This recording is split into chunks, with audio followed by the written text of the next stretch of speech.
10. Cristal precisa de um filho, gentilmente, Cristal. Precisa. Você não aguenta mais ouvir falar da minha, né? Não, aguento. Por isso que eu preciso de um então tá filho.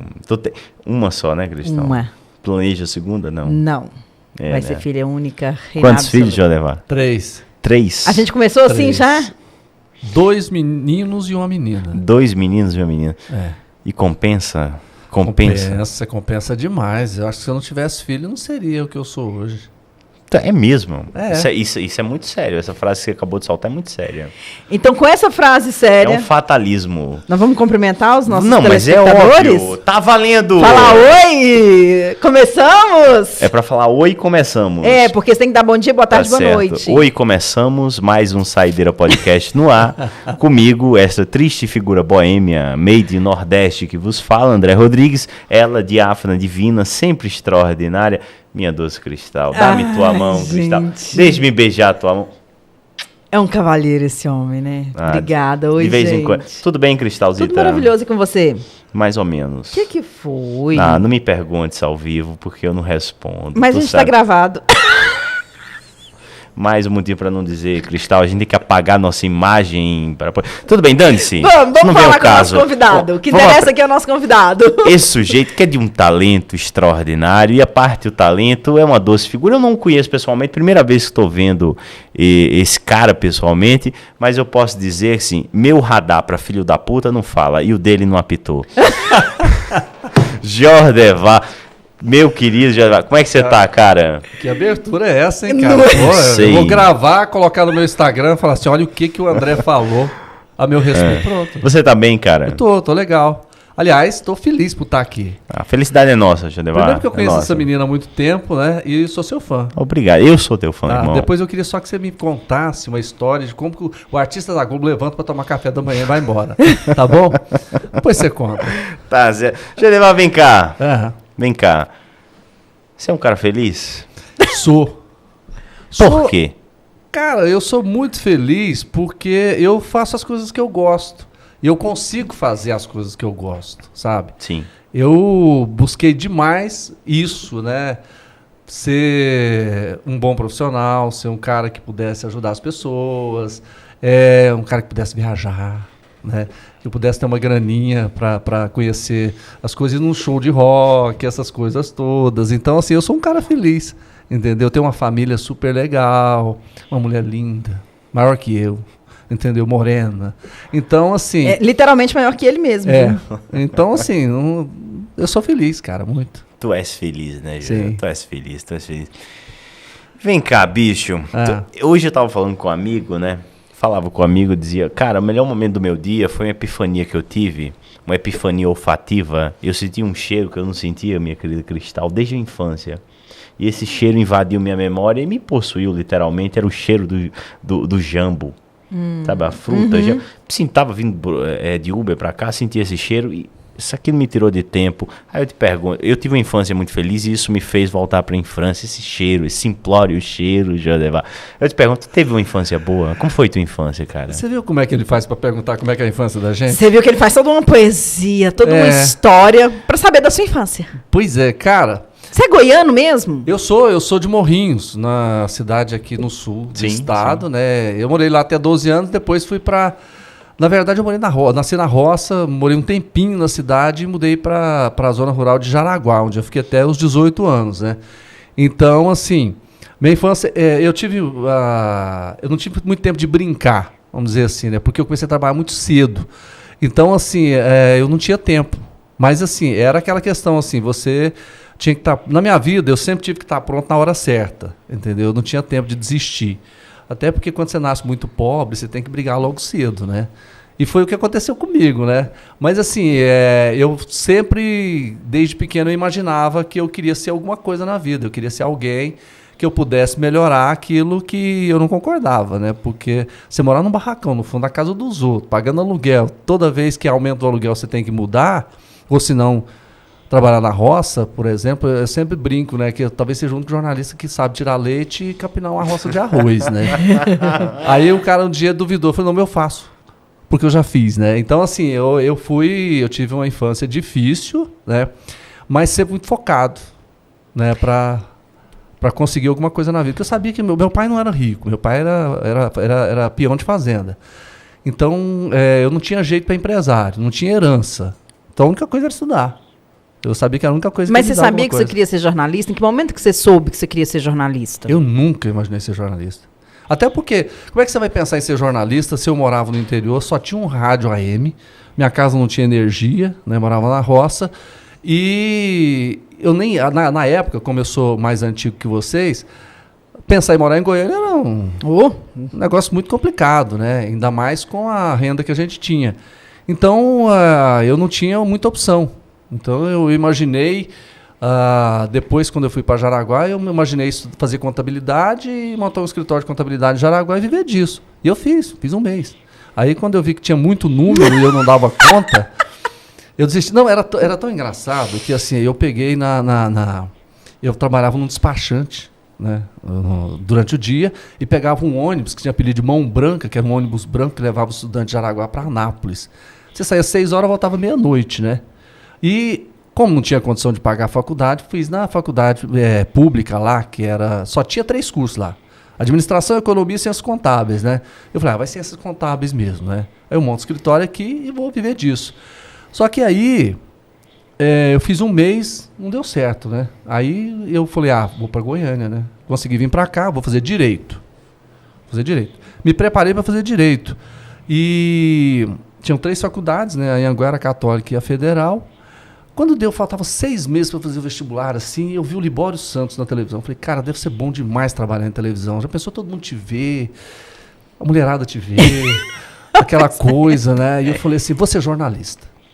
Eu não sabia quanto ganhava, como é que trabalhava, eu não sabia. Eu era muito ingênuo. Graças a Deus, se soubesse, não teria feito. Teria. Teria porque, cara, ser jornalista é muito bom. É muito bom. E aí eu falei, bom, eu vou fazer vestibular então para jornalismo na Federal e faço Direito na PUC, que é a antiga católica, né? E foi o que eu fiz, eu passei nos 2, né? E fiz os 2, né? Só que aí eu optei por ser jornalista, né? Porque era a coisa que... Mas você chegou a formar no Direito, formou no Direito, mas nunca exerci, não. Mas assim, a minha intenção era ser advogado. Que coisa. Ia ser mais um advogado no Goiás. Não, mas, cara, foi a melhor coisa que eu fiz foi ter feito jornalismo, sabe? Muito. Eu levar, meu querido. Assim, a gente começou falando da infância, né? E tal, perguntei se você teve uma infância feliz. Você me disse que teve. Mas eu queria te perguntar, qual é a recordação mais impactante da tua infância, da tua primeira memória? Qual é aquela imagem que te acompanhará de agora, que sempre te acompanha e te acompanhará de agora até o final dos teus dias? O que vai me acompanhar, sabe, assim, eu tenho uma lembrança de fazenda, sabe, de roça. Em Morrinhos. Mais de Jaraguá, porque eu passei mais adolescência em Jaraguá. Então eu cheguei em Jaraguá com 12 anos e fiquei até os 18. Então, assim, aquela coisa de você... porque na fazenda você faz as coisas para você. Claro. Naquela época você não tinha acesso a um monte de coisa, né? Então, se você quisesse, por exemplo, fazer uma vitamina de abacate, você tinha que pegar uma maçarica e bater o leite com abacate lá, porque não tinha energia. Então, assim, aquela dificuldade toda que você tinha, né, de criar o porco, a galinha, que era aquilo que você consumia. A recompensa de matar o porquinho, comer o arroz dele. O arroz você plantava, o feijão você plantava, e você colhia e você levava para casa, né? Então, assim, aquela forma de produzir a coisa que você consumia, né? E na roça tem muito disso. Hoje nem tanto, né? Mas na época que eu morava na roça, você não tinha muita coisa. Pra você comprar uma bolacha recheada era um luxo. Né? Sorvete nem pensar, né? Porque só tinha uma marca e era cara. Né? Então, assim, eu guardo muito essa forma de vida, né? de fazenda, né? E que, assim, eu tenho uma gratidão muito grande, né? Por isso, por ter eu levantava às 5 horas da manhã, ia de bicicleta, andava 16 quilômetros por dia, depois voltava e ia trabalhar na roça, né? Até eu me lembro de uma vez, quando eu fui entrar na Serra Dourada, que a psicóloga foi fazer aquela entrevista, né? Aí ela começou a perguntar, igual você, como é que é? Onde é a sua infância? Como é que foi? Eu contei um pouquinho dessa história, né? Aí dei uma floreada, né? Pra ser contratado. Aí ela, na hora, falou pra mim assim, mas você morou na roça, assim, até os 18? Eu falei, foi. Mas como é que você fala certinho? Aí eu peguei e falei, se eu falar errado, eu perco o emprego. Meu Deus do céu. Que coisa maravilhosa. Pelo amor de Deus. Aí tu chegaste em Goiânia, tinha o quê? 20 anos, 20 e pouco? Não, eu tinha 18. 18 anos chegaste em Goiânia. 18 anos. Foste morar onde? Lembras? Lembro, eu morava num barracão no fundo da sogra do Hamilton Carneiro. Onde isso? Em que setor? Na Vila Nova. Setor Vila Nova. Lá era assim, era 3 famílias, com 11 pessoas, as 3 famílias e um banheiro. Meu Deus do céu. Então era esse barracão. A gente era muito pobre, cara. Aí, então, e tu vieste com a família ou não? Vieste só? Aí eu vim um ano antes. Só que aí, por exemplo, aí meu pai tinha ido para a cidade. Mas o que um lavrador vai fazer na cidade? Quando vai para a cidade? Fazer o quê? Né? Minha mãe lavava roupa para os outros. Eu falei assim, então vamos passar fome todo mundo junto em Goiânia, né? Aí nós viemos. A nossa mudança. Sabe aqueles caminhão que transporta combustível? Eles não têm carroceria, correto? Sim, sim. A minha mudança veio ali em cima. Que tem aquelas gradezinhas ali, assim, era tão pouca coisa que coube. Um pouquinho do lado, a grade um da pouquinho do cama, outro, né? É uma grade da cama. Porque já não tinha geladeira, não tinha televisão, não tinha guarda-roupa. Então coube ali, a gente veio pra cá. E a gente foi morar na Vila Nova, na casa da mãe da mulher do Hamilton Carneiro, né? Até ela aumentar o aluguel, né? Ela aumentou, a gente mudou para a rua do lado, né? E depois ela aumentou, a gente mudou para 220. Então eu morei só ali na Vila Nova em 5 anos, 3 lugares. Né? Que era assim, a gente morou em 38 casas. Eu fiz questão de contar. 38 casas? 38 casas, Meu assim. Deus do céu. Porque era assim, era mais ou menos 6 meses a 1 ano, né? Porque aumentava, você tinha que mudar, né? Então foi uma situação, mas foi legal, assim. Você foi conhecendo Goiânia, né? Foi de ônibus, né? Isso, estamos em que ano, Jonevar? 84 que eu mudei pra cá. E 85 eu fiquei morando lá até 90. Até 90. Era outra cidade, né, Jonevar? Era outra cidade, porque eu atravessava ali o córrego Botafogo para jogar bola no Mutirama. Tinha um campinho de terra ali no fundo do Colégio Murilo Braga, que era campão de terra mesmo, a gente jogava. Então ali você conhecia todo mundo. A Vila Nova era como se fosse um pequeno bairro do interior. Você conhecia basicamente todo mundo. Grande Jerônimo Rodrigues, né? Radialista, era meu vizinho, né? Ele era a parte rica lá da vila, né? Então, ali a gente morou durante 6 anos na Vila Nova, né? Olha, quando a parte rica da rua é o radialista, é porque né? é todo mundo pobre. Todo mundo lascado. Vem cá, tu é muito saudosista, cara? Não. Você vive pro futuro? Como é que é isso? Não, eu vivo pro futuro, mas eu guardo eu amo reviver, lembrar aquelas coisas todas, mas eu sou um cara que olha pra frente. Claro. Eu sou um cara que sempre planejo, eu um cara que eu visualizo as coisas lá na frente. Então, o que eu quero fazer, eu já começo a planejar hoje. Eu costumo brincar que quando você vai viajar, você dura 15 dias, talvez, a viagem, eu faço isso um ano antes. Então, eu vou viajando na viagem. Então, assim, eu sempre gostei de planejar. Eu sempre brinco, eu imaginava, quando eu era, principalmente adolescente ali, o que eu estaria fazendo e como é que eu estaria aos 50, né? Se eu estaria trabalhando, vivendo, filho, casado, essas coisas todas, né? Então, assim, era muito interessante esse negócio todo. Então, eu olho muito para frente, mas eu gosto de lembrar das coisas. Eu sou um cara grato. Gratidão para mim é um negócio fabuloso. Aliás, eu não acredito em quem não é grato. Eu também penso isso. Eu também penso isso. Quem bate mulher, usa drogas e não é grato, não é legal.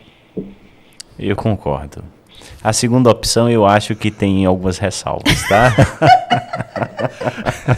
Não, mas eu acho, vai fazer o quê, né?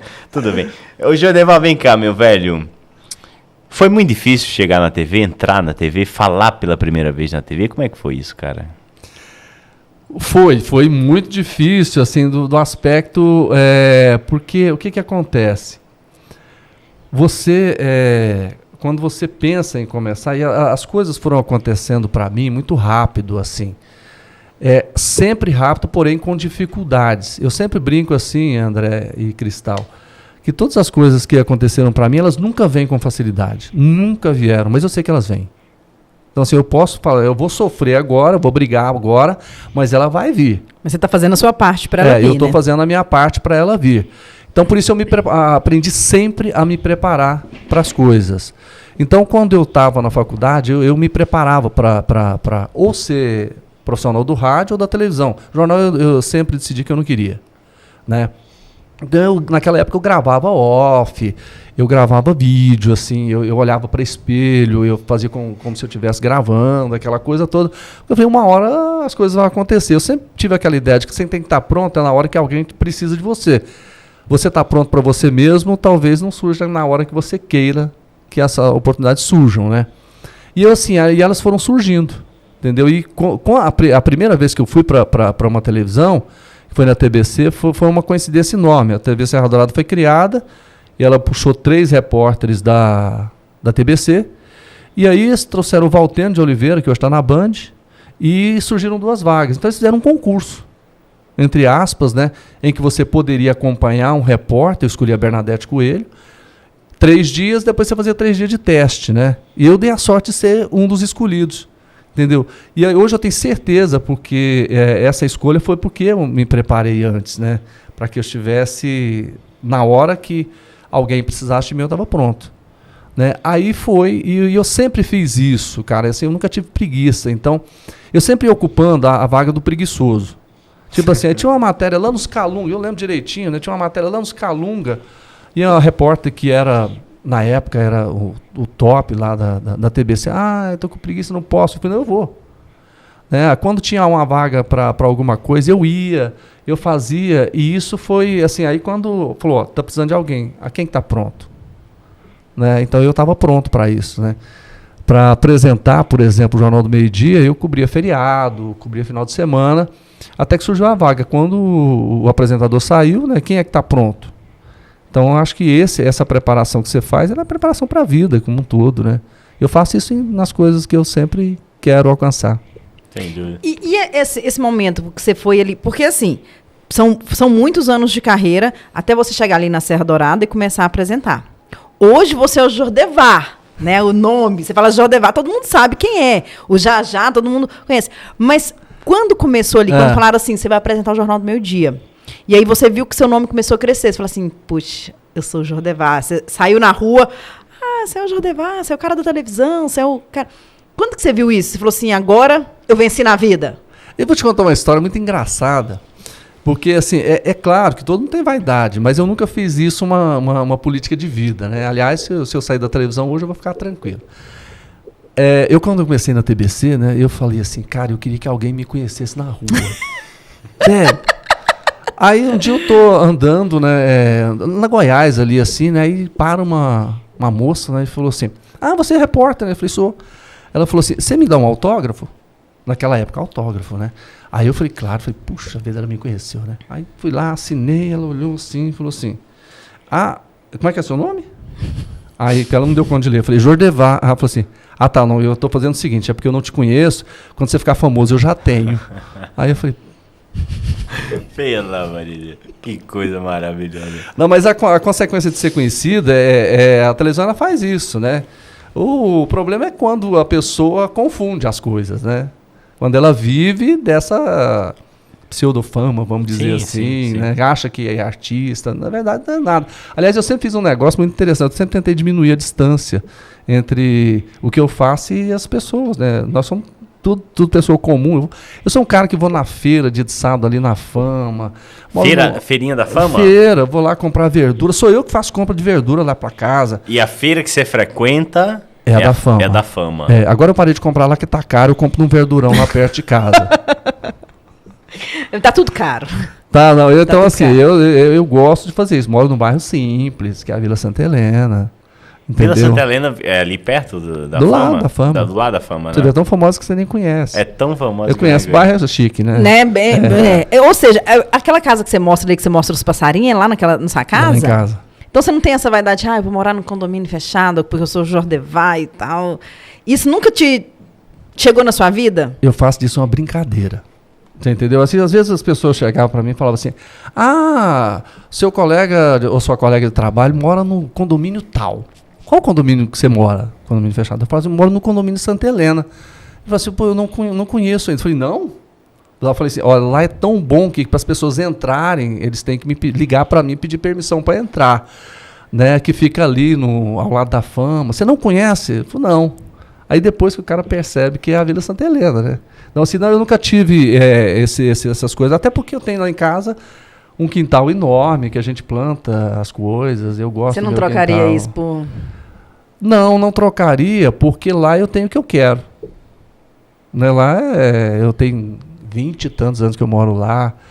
Reformamos, construímos, plantamos as coisas, entendeu? Então eu boto a minha cadeirinha lá, vou tomar meu vinho, assistir, ouvir música. Eu acho que é isso mesmo. Um ser humano ser um quintal é um ser humano desarmado para enfrentar a vida. Eu acho que o quintal é fundamental para o correto andamento da vida. É mentira minha. Não. Tanto é que eu tô cansado de viver engaiolado, rapaz. Pelo amor de Deus. Você mora em apartamento? Aqui, infelizmente.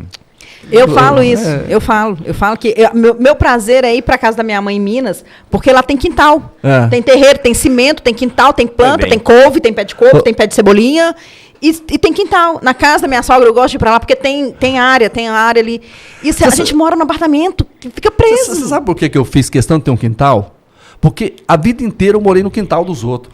Sério. Aí um dia eu falei, cara, eu vou ter um quintal para mim. Porque num dessas casas que eu morava na Vila Nova, que eu contei para vocês, era assim, era 2 barracão aqui e o do fundo, que era a gente que morava. Cara, eu trabalhava, eu fazia jornalismo de manhã, direito à noite, trabalhava de dia, então não tinha tempo nenhum, pegava plantão fim de semana. Aí quando eu chegava lá, o cara, sábado à tarde, ele colocava o Amado Batista. Só que ele não colocava, ele aumentava o som, entendeu? E era a única hora que eu tinha para dormir de dia, para dar uma descansada, e ele fazia isso. Eu falei, cara, um dia eu vou comprar uma casa com quintal. Só meu, um quintal para me ficar lá. Ninguém vai me encher o saco, entendeu? Aí foi isso que aconteceu. E hoje a gente coloca... Hoje você coloca seu Amado Batista no volume que você quer. Olha, eu tenho respeito ao Amado Batista. Amado é genial. Amado eu sempre falo um negócio. Eu sempre falava pro Djalma lá na rádio, na 99, quando eu trabalhava. Falei, cara, esse cara é um fenômeno. Não toca em rádio aqui, naquela época não tocava. E quando ele ia na televisão, chovia de participação. Um negócio de louco. Não, o Amado, ele tem uma rádio hoje em Goiânia, que é a Rádio Amor. 103.4. E o interessante da Rádio Amor é o teor caótico da programação. Eles vão de Paulo e Paulino para Bee Gees, do Bee Gees para um Elvis Presley, do Elvis Presley para um Bruno Marrone, e do Bruno Marrone eles desaguam no Willie Nelson. E termina com o Amadão. E termina, óbvio, com a música do Amado ou da porra do filho do Amado Batista. Isso é genial, querida. Com todo respeito. Hoje a me respondeu aqui uma coisa, 2 perguntas. A primeira, você já encontrou o sentido da vida, cara? Encontrei. Peraí, pare as máquinas. Augusto Fônica, por favor, aumente o som. Jodevar, qual o sentido da vida, Jodevar? Você não encontrou? Eu não encontrei, Jodevar. Eu tenho míseros 30 anos e estou em busca. Mas assim, uma busca, sabe, 70. Mas quando você encontrou e qual é o sentido da vida? Eu acho que você vai buscando o sentido da vida ao longo da sua vida. Você nunca vai... Eu acho que é aquela história assim, é igual ser feliz, né? Ser feliz, você tem momentos que você vai sendo feliz, depois você busca outro. Não existe aquela, igual novela que termina, que aí tudo fica bem. Essa felicidade você vai construindo. Então, eu acho que o sentido da vida é você buscar sempre esse acerto e entendendo que você vai errar, que você vai sofrer, entendeu? Mas que você vai ser feliz.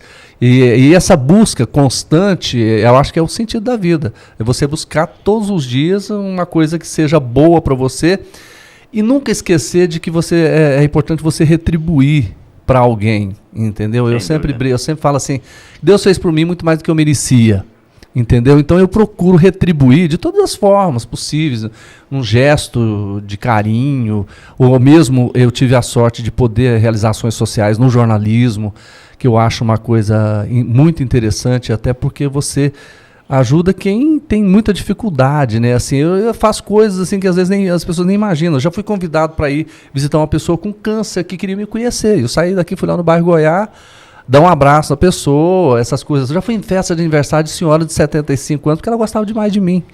Entendeu? Então, assim, são coisas que você faz no dia a dia que você vai construindo. Então, por exemplo, eu queria... olha só para você ter uma ideia. Qual que é você falou em música. Qual que era a música que eu ouvia?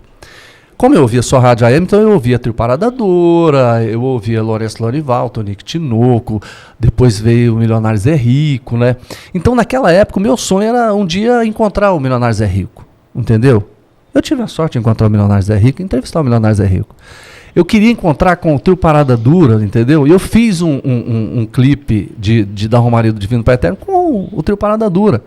Tem umas histórias super interessantes. Aí a gente estava fazendo, né, o clipe e... Aí eu falei, cara, eu tô dirigindo essa dupla que eu ouvia quando era criança, né? Aí o cara chegou para mim e falou assim, ó, você vai pro Creone. Falou, ó, você vai tirar o chapéu aqui porque nós vamos fazer uma reverência ao Divino Pai Eterno. E ele ficou desajeitado. E eu vi que ele tava descontrolado, né? Ele me chamou no canto assim, falou, Jordevar, deixa eu te perguntar um negócio. Cara, eu sou careca, tem mais de 40 anos e eu nunca tirei o chapéu, ninguém nunca viu. Como é que eu não vou tirar isso? Como é que eu faço? E o cara pediu para me tirar. Eu falei, não tira. Não tira. Isso não é falta de respeito, Deus vai entender, né? Aí, cara, e aí ele fez isso e ele contou uma história tão interessante que ele falou assim, a fé, eu acho que assim, é importante a gente ter fé sempre. E ele falou assim, que ele tinha um dia só para colocar a voz. E aí, quando faltava um dia, ele ficou rouco, estava perdendo a voz e ele ficou muito preocupado porque ele queria demais gravar esse clipe. E aí ele pediu pro Divino Pai Eterno, né? Ele conta e arrepiava, assim, ele mostrava a mão assim, arrepiando, né, cara? E ele fez, no outro dia que ele acordou, ele falou, eu acordei no outro dia com a voz, fui lá, coloquei a voz e vim pra cá depois gravar esse clipe, que é uma coisa que eu sonhava muito. Ele falou assim, eu que tinha conhecimento do clipe, sempre imaginei que um dia talvez vocês pudessem chamar a gente, né? E aí deu sorte de a gente chamá-los, né? E fazer. Então, assim, eu sou um cara que tem muita fé nas coisas que eu faço, sabe? Muitas coisas. Então, eu pude fazer essas coisas que eu queria. Por exemplo, eu queria ir num show do Pink Floyd. Eu fui, entendeu? São coisas simples que eu quero. Não é coisa... Aí você falou o negócio de morar num condomínio, numa mansão. Não tem. Esse negócio de carro, tal, não, isso pra mim não rola. Meu carrinho é simples, entendeu? Eu quero curtir minha vida, viajar pra onde eu quero. Esse sim. Só pra deixar registrado que o Jordevar falando em gratidão e ser grato, eu tenho uma gratidão enorme pelo Jordevar, porque quando eu trabalhava na Interativa, ele foi participar com a gente. Eu, Davi, né, o Bazar, a gente tem... E aí, beleza, né? Lá a vaga de estagiária. Era uma estagiária na Record e estagiária na Serra Dourada. Fiz a entrevista na Record, todo o processo. Cheguei na Serra Dourada, passei entrevista com alguém, aí mandaram entrevista com o chefe. Chefe olhou para mim e falou assim, não, mas você, para estagiária aqui, não precisa passar por entrevista, não. A vaga de estagiária é sua. Aí. Que é isso? Eu falei, não, ele, não, eu te conheço, você é dessa capacidade, vamos lá. E fui ser estagiária. Aí, passado acho que 3 dias, a Record me ligou para estagiária. Eu falei, obrigada, já estou estagiando. Depois ainda fui trabalhar na Record, né? Mas falei, estou estagiando. E estagiei na Serra Dourada, com o Jordevar, com toda a equipe lá maravilhosa. E sempre buscando aprender, observando. Que eu falava que eu sempre queria ser apresentadora, né, de um jornal. E eu olhava e falava, gente, que dupla maravilhosa. Era ele e a Luciana Finholdi, né? O entrosamento. Então, sempre buscando aprender. E eu sou muito grata a essa oportunidade. Porque no estágio, que a gente faz jornalismo, no estágio a gente aprende muito, a gente rala muito. E as oportunidades que eu tive como estagiária de Jajá foram fundamentais para eu descobrir o que eu queria no jornalismo. Porque ele me mandou, estagiário até um tempo atrás, podia ir só com o cinegrafista e, tipo, colher sonoras, né? A gente podia colher sonoras e tal, não aparecer e tal. E depois o repórter gravava, isso para adiantar o serviço. E aí Jordevar me mandou fazer uma sonora de um acidente. Infelizmente era um acidente fatal e tudo mais e tal. Eu cheguei, chorei horrores, que eu sou muito chorona, e voltei e descobri. Falei assim, não, beleza, minha linha jornalística é entretenimento. Eu não sirvo para fazer morte, acidente. Eu falei assim, agradeço o Jordevar por me mandar fazer essas coisas, porque eu descobri que eu gosto do entretenimento. Né, Jordevar? Aliás, e hoje estamos trabalhando juntos novamente. De novo, né? De novo. Esse mundo é assim mesmo. O mundo é redondo, ele dá voltas. Dá voltas. Assim, no duro, 2 perguntas. Primeira, como manda a regra do grande Jack Estripador? Por partes. Vamos por partes. Vamos por partes. Qual a maior tristeza da tua vida, meu irmão? Quantos anos, Jordevar, por favor? Eu tenho 57. 57. Perder meus pais. Perder teus pais? É mesmo? Como Sua mãe foi recente, não foi? Como foi isso, Jordevar?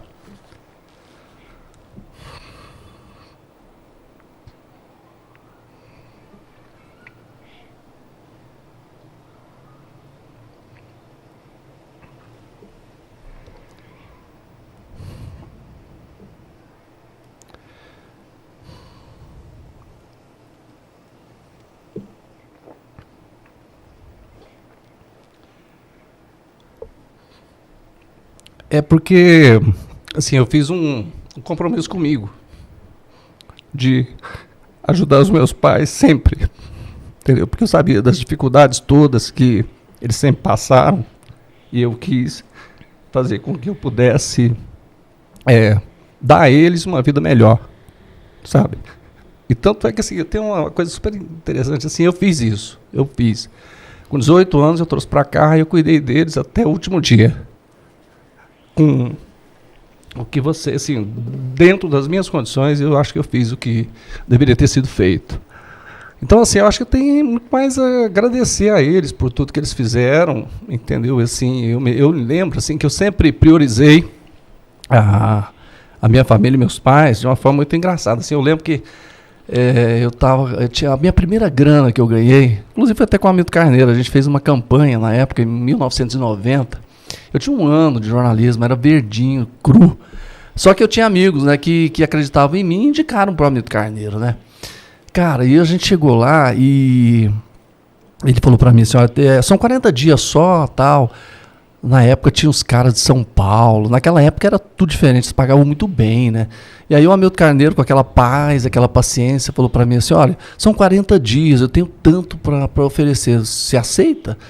Eu fiz as contas, eu gastava mais 2 anos para ganhar. Eu falei assim, claro, o senhor não tem a nota fiscal, né? Ele pegou e falou assim, não, esse a gente vai descontar isso aqui, mas essa grana aqui para você. Eu falei, cara, aí eu peguei e falei, eu tinha um Fusca velho, 75, cai nos pedaços, azul, que um amigo meu chamava de azul calcinha.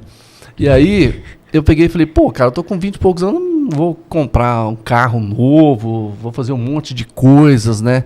Aí eu lembrei, falei, cara, a coisa que minha mãe sempre quis era ter uma casa. Então, assim, peguei a grana, comprei a casa para minha mãe e fiquei com o carro velho.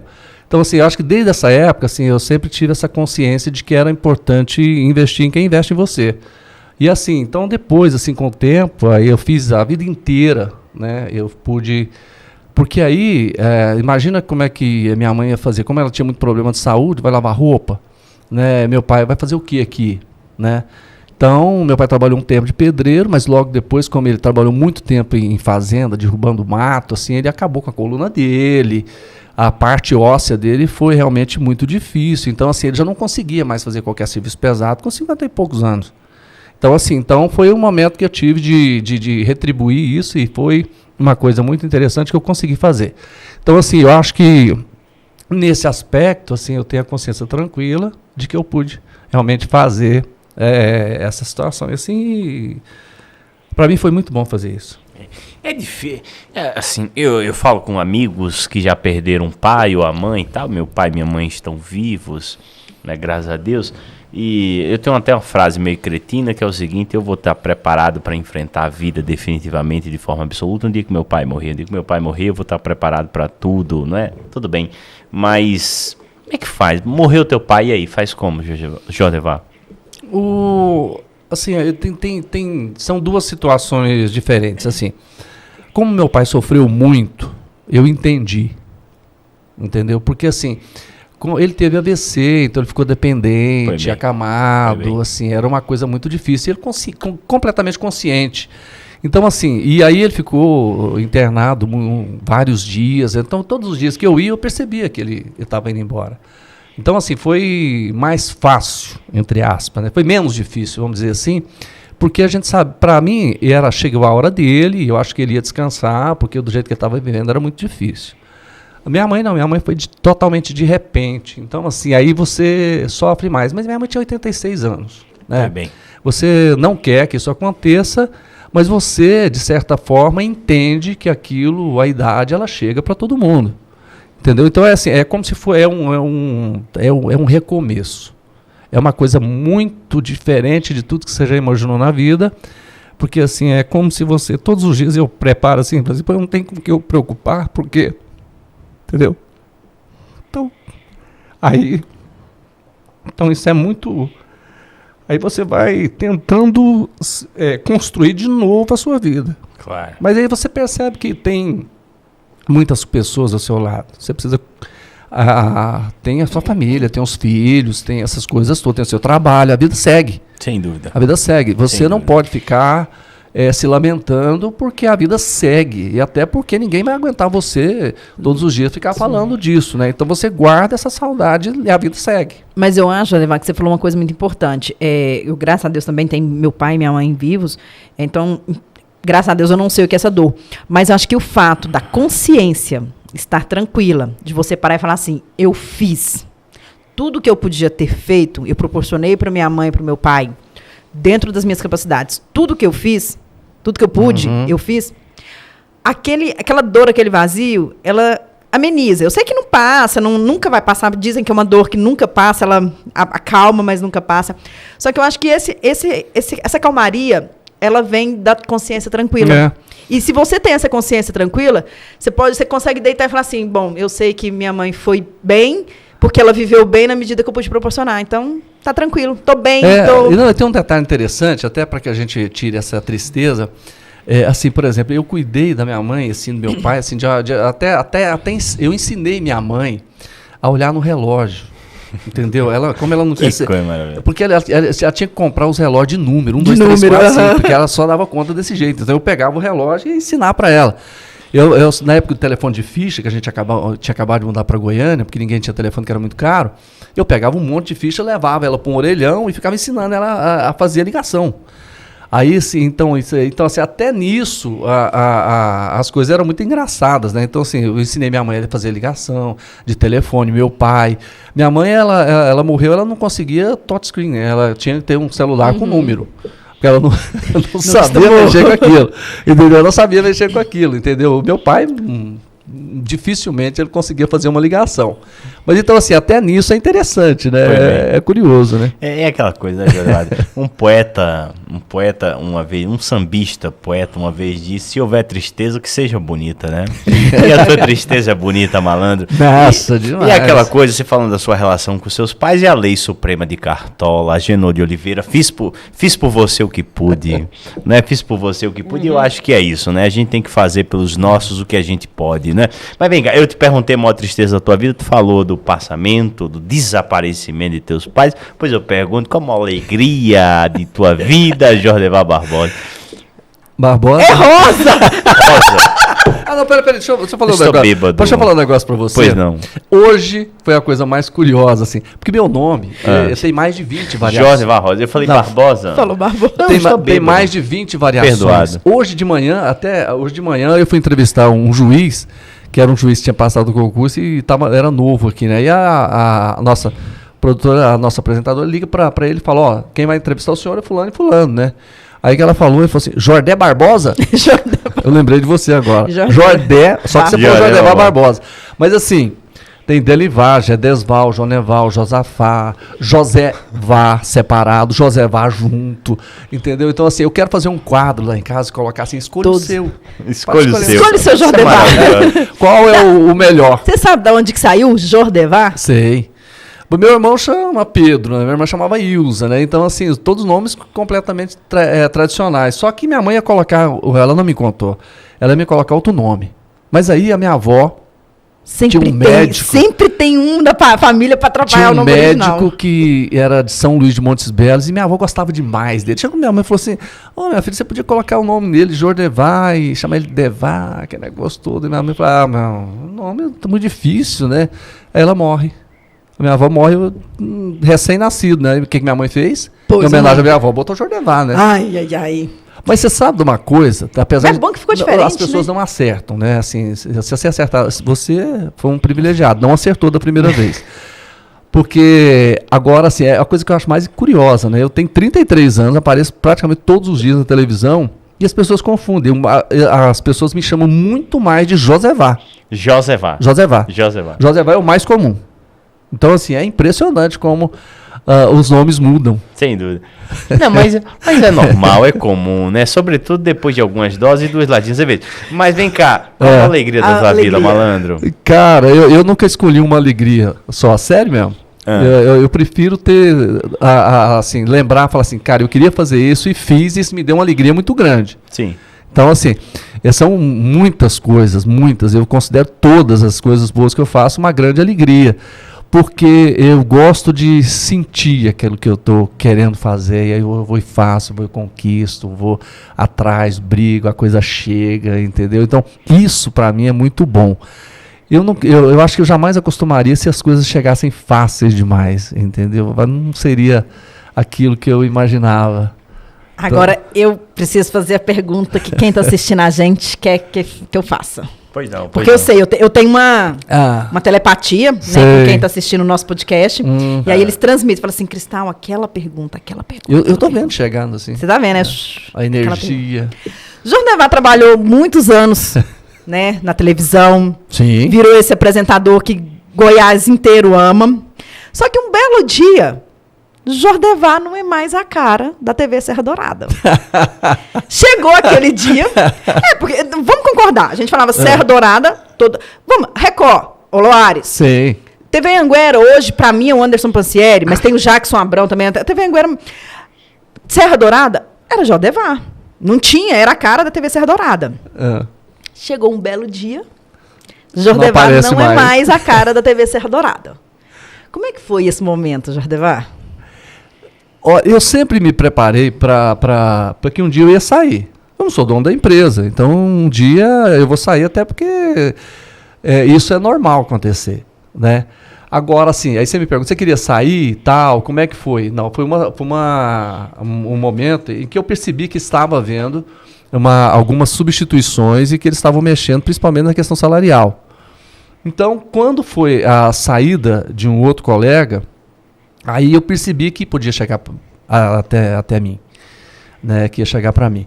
Então, assim, naquele momento, claro que aí me deu né, eu fiquei muito chateado com as coisas, assim, fiquei pensando aquela coisa, até quando chegou o momento em que eles comunicaram, né, aí foi um choque, um baque. Por mais que a gente esteja preparado, é um baque. Foi em que ano isso, Jordevar? Foi em 2020. 2020, recente. Foi, tem 2 anos e alguma coisa. Foi durante a pandemia? Foi, né? Foi em agosto de 2020. Primeiro que eu gostava demais do que eu fazia e gosto, né? Eu gosto de televisão, assim, eu gostava, porque toda a minha carreira foi construída lá. Eu sou grato a ele, a TV por isso, mas obviamente você tem que entender que você também contribuiu. Claro. Né? Sempre há uma via de mão dupla. Então eu tenho certeza que eu contribuí e que eles contribuíram também para a minha carreira. Então, assim, aí chega aquele momento que você fala assim, agora eu tenho que reconstruir. Vamos imaginar, a vida inteira eu fiquei como diretor, quase 20 anos, então eu dedicava integralmente a isso, né? Fiquei lá 29, então, assim, o caminho de ir, aquela coisa toda, você acaba criando uma rotina, né? De repente, a rotina acabou. Você acordou e o que eu vou fazer agora da vida? Foi até bom porque eu peguei e falei, cara, vamos mudar tudo, né? Vamos mudar tudo. E aí comecei a mudança total. Aí comecei a investir no Instagram. Aí na época já era campanha, eu fui fazer campanha política, depois eu fui fazer outras coisas. E hoje, por exemplo, assim, eu tenho várias atividades pequenas. Né? Eu decidi não ter uma coisa só, mais, para ficar preso só num lugar. Então eu levanto de madrugada, vou para Difusora, depois tem esporte, depois eu vou para a Band, depois eu vou para a TV Pai Eterno, tem meu Instagram, eu gravo comercial. E assim, aí eu faço um monte de coisas, então assim, criou uma outra estrutura para o Jordevar. Então foi muito bom do ponto de vista de crescimento. Para você, para Serra Dourada, foi abominável, né? Falar português, claro, aqui, pelo amor de Deus, ninguém se divorcia, não é, de um personagem, de uma imagem que você cultiva há décadas, assim, do nada, de forma abrupta, e sai por cima. Quem teve essa ideia é um grandíssimo idiota. A verdade é essa, infelizmente. Mas o baque, na hora, no momento, o baque te pegou, falando, porra, nunca mais vou apresentar esta merda de jovem. Porque, olha, eu tô em Goiás há exatamente 10 anos, Jordevar. Desde 2012, e eu me recordo de te ver na Serra Dourada, assim, como um forasteiro, recém-chegado a Goiás, e eu pensava, pô, esse cara é bom pra dedéu, hein, malandro? Tá até errado, esse cara tá no SBT, não pode.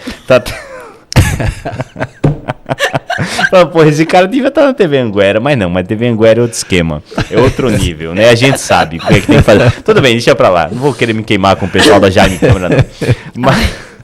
Não, tudo bem, mas fiquem com cara crachado de vocês, boa sorte. O André tem desconto, gente, pra falar as coisas que ele fala. Desconto. Mas, porra, foi uma idiotice muito grande te limar da Serra Dourada, porque você era imagem, cara, você é aquela coisa, bicho, em meio a um momento, sabe, assim, um conflito de credibilidade que vive o jornalismo mundial, você tá me entendendo? A mídia tradicional sendo questionada, aí você se divorcia da tua imagem que representa a credibilidade, no caso pra Serra Dourada, né? Vamos... Português, claro, Jorival, de quem foi a ideia da tua demissão? Da direção. Da direção? Tem nome a direção? Na verdade é o seguinte, traduzindo, né? Eles preferiram olhar a questão salarial do que a competência. Puta que velho. Então, assim, na minha humilde situação, acho que eles perderam. Não tem olha que eu sou um cara que não gosta de falar isso, mas eu sei do que eu sou capaz. Entendeu? Eu sei do que eu fiz, hoje eu vivo do meu nome. Claro. Que eu soube construir, graças a Deus. Então, isso é uma coisa que não... É aquela coisa, eu não digo que não tem valor, não tem preço, é uma coisa que não tem valor. Porque preço é diferente de valor. Sem dúvida. Né? Então, assim... mas eu sempre falo uma coisa, André, quando eu estava conversando com a Cristal aqui, eu estava dizendo para ela, eu falei assim, cara, e eu falei para você, as coisas na minha vida sempre aconteceram de uma forma... às vezes difícil, porém as coisas acontecem de forma muito positiva depois. Mesmo que tenha sido ruim, difícil, mas hoje eu não posso reclamar do que está acontecendo hoje. Porque aí aquela fala assim, pô, cara, eu dei conta de dar a volta por cima, né? O duro é aquele cara que fica o tempo inteiro imaginando e falando só coisas referentes àquilo que ele já fez lá no passado. Ah, mas lá eu fiz isso. Ah, mas lá eu fiz aquilo. Eu não gosto disso. Tipo, às vezes, uma vez eu encontrei um cara, um diretor comercial, não vou falar o nome, mas assim, ele trabalhou na Globo, né? Aí depois ele passou pelo SBT, depois ele passou pela Record, mas toda vez que você encontrava com ele só falava na Globo. Entendeu? Só sabia na Globo. Então, assim, eu acho que é uma experiência que você teve, que valeu a pena, mas a vida segue. Nós falamos aqui dos meus pais, a vida segue, cara. Peraí, faz um corte. Não, pode falar, pode continuar falando, não tem problema. A vida segue, então, assim, você tem que ter essa consciência de tudo que você faz, as pessoas, você tem que entender que a coisa vai seguindo. Sem dúvida. Amigos, cortou o microfone, não? Não sai agora. Não. A gente vai cortar mais. Esse microfone. É que esse cabo aqui é nojento, né? É um filho da puta. É um filho de uma puta. Agora foi, bebê. Agora foi. Não mexe, criancinha. Não, vou ter que mexer porque senão me incomoda. Olha, não precisa nem cortar isso não, irmão. Assim, mas na hora cortar, deveria cortar porque eu tava aqui chiando, né? Mexendo aqui, por isso que eu falei pra fazer um corte, o cabelo da boneca. Tava saindo. Foi bem. Então, por isso eu pedi. Tudo bem. Onde estávamos? Ele tava contando a história do diretor comercial que ele conheceu. Diretor comercial é tudo filho da puta. Se puta que pariu, né, meu irmão? Diretor comercial... Sabe por quê? Eu vou até fazer a coisa. Você sabe por quê que eu falo que assim, quando eu considero que eu não gosto de falar nesse tom. Sim. Mas assim, primeira vez que a Serra Dourada conseguiu o primeiro lugar foi exatamente com a equipe que a gente estava. Sem dúvida. A gente bateu na Globo durante quase 2 anos, seguidos, sem perder um mês. A gente fazia audiência mensal, não era de um dia, nem de minuto a minuto. No horário de vocês, no horário do meio-dia? Exatamente. Sim, né? Então, assim, foram quase 2 anos. Então, esse foi um fato que eu considero muito importante, vindo de uma emissora que sempre teve dificuldades. E bater a Globo, você tem que soltar foguete, não tem jeito. Ela tem toda uma estrutura, né? Hoje, você sabe, igual você falou assim, você sabe do seu valor. Você sabe do nome que você construiu, você sabe que a emissora saiu perdendo. E um dos reflexos disso é que eu tenho certeza que você saiu em 2020 e até hoje alguém te para na rua ou alguém te manda uma mensagem para alguém e fala assim: depois que você saiu, eu não assisti mais. Por que você saiu? Que dia que você vai voltar? Você de férias? Você pegou Covid? Que dia que você volta? Ah, e depois que você saiu do jornal, ele ficou ruim. Falam ou não falam isso para você até hoje? Falam. E assim, eu não gosto de tocar nesse assunto para não dizer que você tá, mas muita gente já me mandou, às vezes no direct do meu Instagram, fala assim, eu não assisto mais. Né? Aí fala outras coisas que não vem ao caso, até por respeito aos colegas. Mas assim, eu entendo que isso iria acontecer até pelo tempo, né? as pessoas acompanhavam a gente há quantos anos, né? No ar. Só como apresentador eu fiquei 20, né? Mas como repórter mais tempo. Então, Mas 20 anos como âncora. 20 anos. Não é brincadeira não, irmão. E 19 como diretor.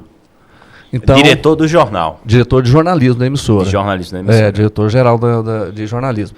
Então, assim, cara, tem toda uma história. E assim, o que eu considero que foi legal é que durante esse tempo a gente conseguiu fazer muita coisa legal, muita coisa boa, muita coisa, por exemplo, muitas coisas que a gente saiu na frente de outras emissoras. A gente criou na época que ninguém tinha, criamos um canal de YouTube que foi milhões de visualizações, uma coisa super legal. A gente criou um clipe de Trindade que a gente trazia... Sou Romeiro que caminha. A gente trazia artistas de fora que os caras não cobravam nada para gravar o clipe. A gente gravava, contando a história do Romeiro. Por que esse clipe? Porque ele representa o Romeiro de Trindade, que é o cara indo para lá. Aí é a questão da fé. Então, envolvendo tudo isso, a gente já fizemos muitas outras coisas, várias outras coisas assim, que eu achei que vale a pena. Então, para mim foi muito bom. O Jordevar fez inimigos no jornalismo? Sim. Porque quando você gerencia uma equipe, você não agrada todo mundo. Quando você gerencia, você tem que estar pronto para desagradar pessoas. Porque você tem que tomar decisão. Se você jamais vai ser um bom gestor se você não tomar decisão. Você tem que assumir as coisas. E assumir assim, no lugar mesmo do seu colega de trabalho. Você puxar para você a responsabilidade.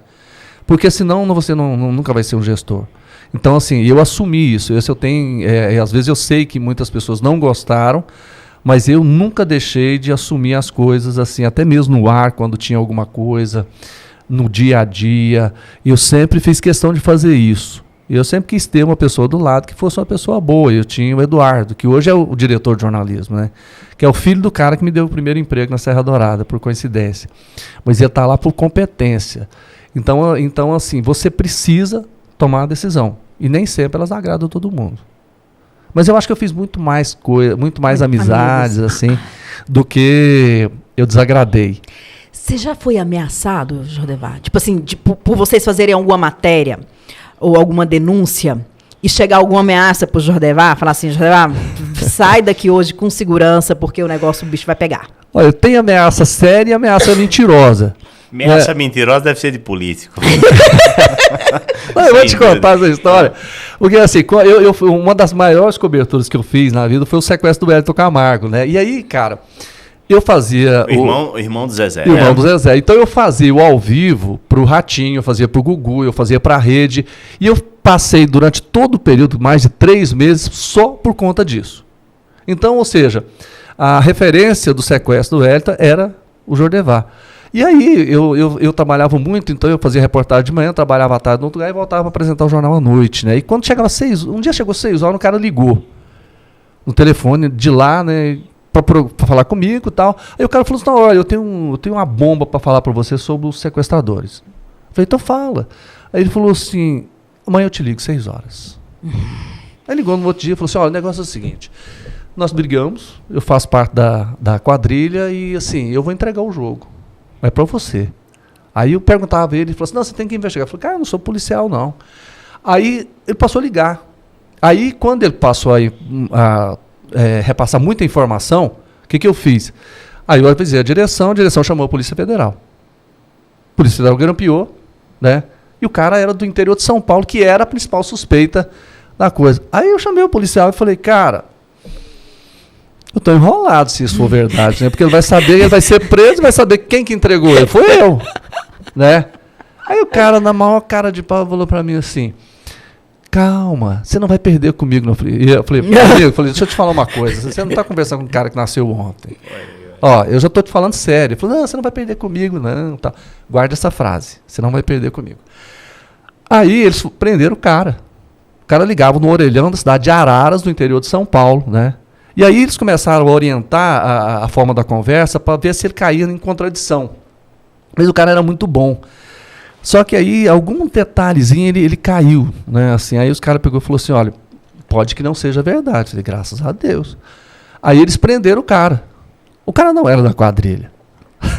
Cara, era um Uma pessoa cara que que tinha não tinha nada a acabado ver. de aposentar e que ele fantasiava as coisas, ele pegava todas as informações e montou um coisa dossiê maravilhosa. assim. Não, eu vou te contar, a Polícia Federal passou vários dias lá acreditando na história do cara. Acreditando. Aí, entendeu? Então essa foi uma coisa mentirosa, né? Aí teve um dia que eles cortaram, a família ficou naquele negócio, mas cadê a prova de vida, nós não sabemos se você tá vivo pra gente pagar o resgate e tal.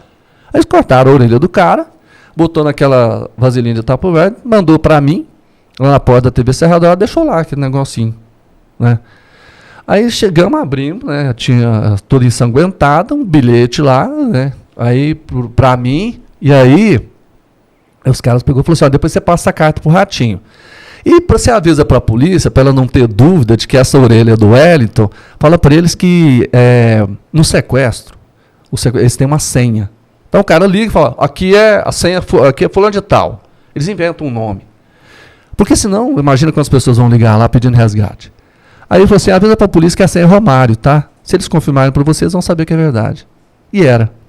Entendeu? Então assim, aí nesse dia, isso foi num sábado de manhã. Aí deu uma briga. Porque o Ratinho falou assim, não, mandou pra mim, eu quero que só saia na segunda-feira. O Gugu falou, não, mas vai sair no domingo. Virou uma briga. Porque era cara, e todo mundo foi pra lá, pra porta da TV Serra Dourada, todas as emissoras, a matéria nacional, era o fato, a orelha do cara. Né? E aí, eu falei, bom, vocês brigam, e o que vocês decidirem, a gente faz, né? Aí depois, no outro dia, a gente acabou entrando no Gugu, e foram, assim, todas essas participações, naquela época, a audiência era uma briga ferrenha e bateu o dobro da audiência da Globo. Esse dia eu recebi muita ameaça, né? Lá, não mexa nisso, não mexa com isso, papapá, aquele negócio todo. Só que aí você não sabe se é verdadeiro ou não. Na dúvida, você chama a polícia, né? Falei, cara, assim, todo mundo sabe onde eu moro, eu saio no mesmo horário, volto quase no mesmo horário. Então, assim, se alguém quiser me pegar, vai ficar ameaçando por telefone, vai lá e para no meio do caminho, fecha o carro e faz o que quiser. Porque você está muito exposto, né? Você está muito exposto. Assim, de fazer matéria com bandido, assim, às vezes você vai entrevistar, algumas coisas assim. Mas eu nunca fui de ter muito inimigos, vamos dizer assim, de receber muitas ameaças, não. Acho que isso é importante, mas tem algumas coisas que passam dessa forma. Que história maravilhosa, hein? Você lembra do negócio do cara que falou assim? Posso contar? Bom, manda bala. Eu não sei como é que tá o tempo. Não, tá ótimo. Aí... Bom, então assim, todas as fases lá a gente conseguiu chegar na frente, né? Aí eu estava jogando bola. Aliás, desculpa, antes eu estava numa festa. Bate uma peladinha, Júlio? Até hoje não? Não, hoje eu deixei desse trem porque eu já machuquei demais, quebrei nariz, costela. É mesmo? Parecia luta de boxe. Aí, cara, então o que acontece? Um dia eu estava numa festa lá em casa, pensa, era sexta para sábado, 1h30 da manhã, o cara me liga e fala assim, pagaram o resgate. Vai trabalhar. Eu falei, cara, aí... Bom, eu tomei um banho, né, e fui trabalhar. Aí cheguei na onde o irmão do Wellington morava e tinha... o grande lance, não tinha cena nenhuma. Eu falei, a gente tem que pegar uma cena do apartamento do cara. A sorte que em frente tinha um prédio em construção. A gente pulou o muro, subimos 8 andares de escada no escuro. Mas só nós tivemos essa imagem. Chegamos lá, pegamos toda a imagem de dentro do apartamento, né? Aí depois, quando liberaram o Wellington Camargo, o que todo mundo queria era uma entrevista com o Wellington, né? Só que ele estava no segundo andar da Clínica Amparo aqui, ninguém entrava e ninguém saía. E estava todo mundo lá ao vivo, era um domingo. Imagina como é que estava o domingo. Faustão, na época o Gugu, a Band, todo mundo, Record, todo mundo ao vivo, né? Isso 2000 e?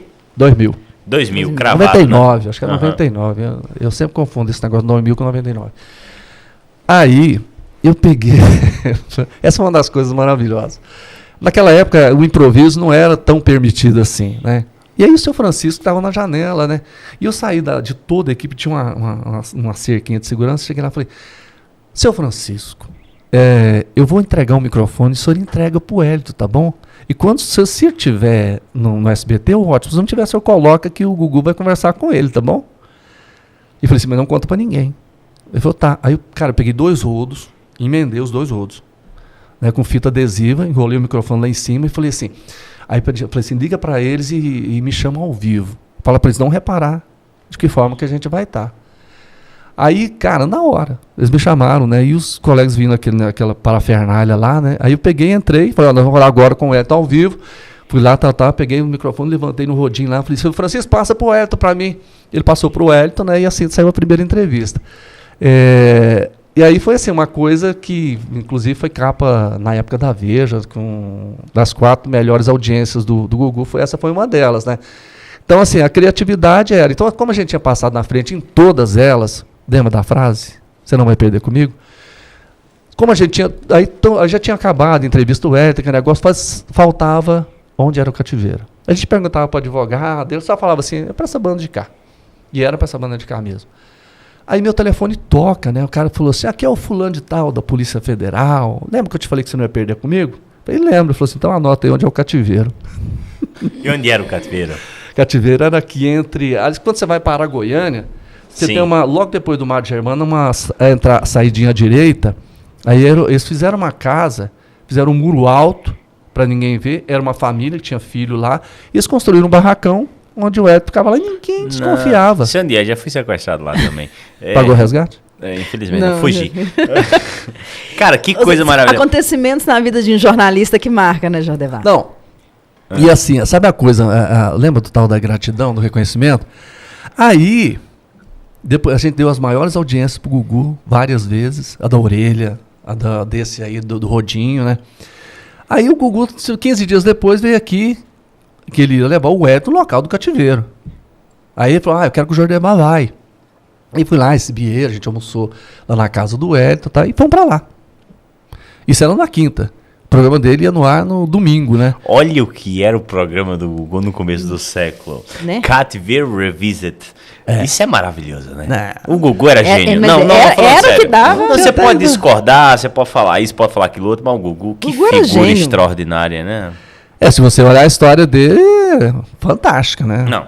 Ele batia na Globo, que tinha toda a estrutura do mundo, né? Naquela época era. Aí, cara, chegamos lá, né?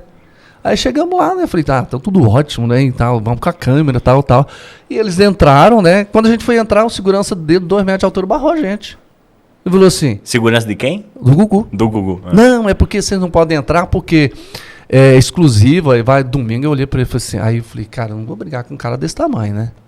Mas aí eu perdi a paciência. Aí eu falei pra ele assim... Falei, eu vou te falar uma coisa aqui, numa boa. Eu vou pular o muro ali, tá certo? Vou entrar... e vou filmar, tá bom? Agora, tá na sua mão você decidir. Se você tentar impedir, eu vou filmar e vou mostrar isso. Então, tá bom? Eu tô indo. Cheguei lá, botamos o pé, pulamos, tal, que negócio todo, né? Aí virou aquele bafafá e foi lá conversar. Eles não fizeram nada. Aí nós fizemos a matéria e colocamos no ar, antes da hora. Então, assim, eu achei uma falta de respeito, porque tudo que a gente fez, entendeu? Vocês tinham esse direito? Nós tínhamos esse direito, porque eles não fizeram nada, nós fizemos tudo. Claro. E se você tenha, obviamente, o talento dele, mas o que deu o primeiro lugar foi a notícia que nós levamos, né? Então, assim, eu acho que tem coisas que tem que ressaltar. Assim, essa história eu já falei poucas vezes dessa história do murinho. Oi, Jordevar, por favor. Não, tranquilo, vai. Não, que eu só ia fazer, para encerrar esse caso, manda bala. Que eu costumo sempre falar com o jornalista. Você foi impecável ali na cobertura e tudo mais. Mas na hora de subir prédio de 9 andares, de pular muro, de ajudar a entregar microfone, um cinegrafista faz a diferença. Faz.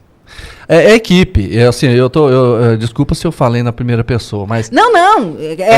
Eu sempre tive... O repórter tem essa mania de quando a gente fala assim, eu fiz isso, a gente está incluindo a equipe. Porque o repórter ele não faz. Você não vai falar com o Wellington se o seu cinegrafista não tiver a cooperação dele. Por exemplo, nessa época quem trabalhava comigo era o Ronaldinho, né?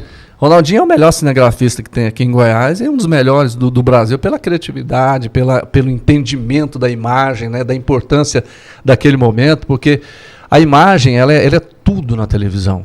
Se você não tiver texto e a imagem for boa, o telespectador entende, né? Então, assim, é um cara, assim, fabuloso, fantástico mesmo, assim, a gente já fez coisas maravilhosas, assim, é um cara fabuloso mesmo. Vai lá. Eu vou te perguntar uma coisa, porque assim, o jornalismo do SBT, você trabalhou durante mais de 2 décadas numa afiliada do SBT, e o jornalismo do SBT sempre foi uma coisa caótica, né? O Silvio, de vez em quando, demitia toda a equipe de jornalismo, aí não tinha mais Jornal Nacional do SBT, né? Um jornal assim que atendesse a todo o território nacional e tal. Foi uma coisa caótica.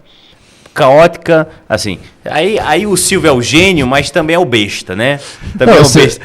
Como é que é? Eu não sei se você se lembra.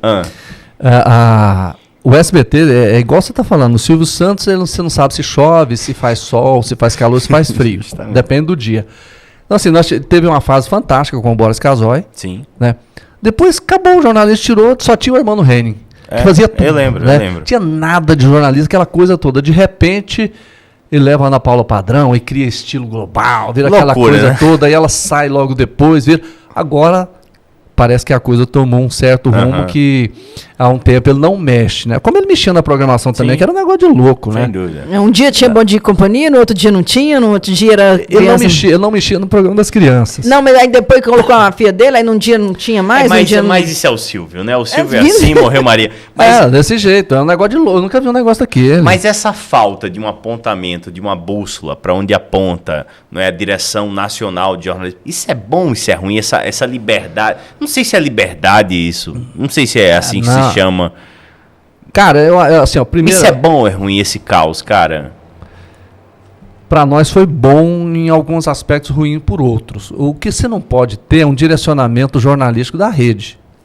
Primeiro porque a nossa realidade aqui, eles não conhecem. Sem dúvida. Né? Um dia um produtor da rede falou pra gente que tinha um cara que ganhou na loteria, na Mega Sena, aqui em Aparecida, né? E ele falou assim, acha esse cara pra gente, tal. Ele mora onde? Ele mora em Aparecida, acha esse cara. Eu falei assim, você sabe quantos habitantes tem Aparecida? Na época eram uns 500 mil, né? Eu falei, tem 500 mil? Eu falei, Aí um dia aconteceu um negócio lá na cidade de Mineiro, falei assim, gente, vai lá e traz pra gente. Eu falei, você sabe quantos quilômetros tem daqui lá? Tem 400 quilômetros, gente. Nossa, Goiás não é esse mundo que vocês estão imaginando. Nessa roça que o povo pinta aí, não. Eu acho que assim, cada vez mais você, com as redes sociais, cada vez mais você trouxe a regionalização, né? Hoje talvez até seja por bairro, aquelas coisas todas, né? TV web, você pega... Hoje você produz localmente. Né? Aquele padrão nacional, aquela linha que vem de fora, isso é um erro e acaba prejudicando o que você faz aqui. Sabe? Até o contato que você tem com as pessoas, o jornal tem que ser mais aberto para as coisas que vão acontecendo e você vai moldando de acordo com o que a população quer. Você tem que ter a ética, mas assim, você vai fazendo jornalismo junto com o povo. E acho que eu, como telespectadora, eu acho que essa mudança que o Silvio fazia, essas mudanças repentinas, isso acabava com a programação. Acabava, tipo assim, hoje tem um programa, amanhã já não tem ele. Hoje tem um apresentador, amanhã já não tem. Você não sabe o que ia acontecer. Igual você falou, tem que manter um padrão, né? Não é porque ele é o dono que ele pode mexer à torta e à direita. Tem que seguir uma linha jornalística, seguir uma linha ali para as pessoas se manterem fiéis como telespectadoras. E os funcionários vão falar assim, não, eu sei que eu vou trabalhar amanhã, né, pelo menos. É porque a coisa muda, por exemplo, o Silvio já fazia um comercial assim, vice-líder absoluto. Entendeu? Até para ser segundo ele fazia propaganda, só que isso acabou. Né? Hoje, por exemplo, a Globo com todo o poderio que ela não é mais. Né? Você tem a Record, você tem outras emissoras, você tem as redes sociais, a coisa mudou completamente. Então, se você se adapta a essa nova realidade, você está fora do mercado. Então, não dá. Aquela loucura que o Silvio fazia de mudar aquele negócio todo dia, ele teve que se adequar, porque senão... Sem dúvida. E é muito difícil se adaptar, né? É muito difícil se adaptar. Não é brinquedo, não. Não é brinquedo, não. Qual a pior notícia que você deu na vida, hein, Josevar? Aquela que te embrulhou o estômago, que te fez perder o dia? Várias. Sabe qual é a pior notícia que eu dou, que eu não gosto? É quando você vê alguém que sofre muito, que tem uma dificuldade muito grande, que é negado a ela o direito básico, assim.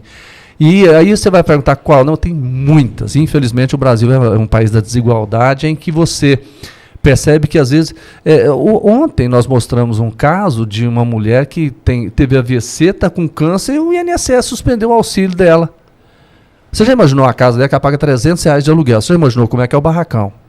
Então assim, qual é o critério, qual que é o sentimento da humanidade dessas pessoas? Entendeu? Olha demais isso. Para mim a pior notícia é quando você tem que fazer alguma coisa com uma pessoa que sofre muito. Eu me lembro de uma das coisas que, assim, uma vez, assim, eu tive que fazer uma viagem, eu era repórter, né?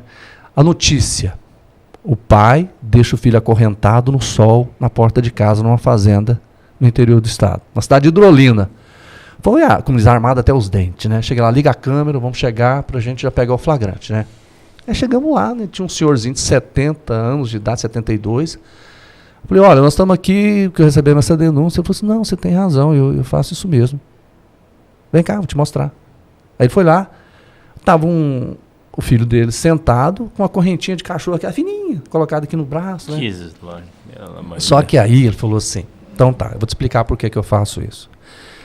Ele tem todas as deficiências, só não é cego, mas ele é deficiente mental, ele não fala, e ele tem um problema de, assim, às vezes ele anda com uma certa dificuldade.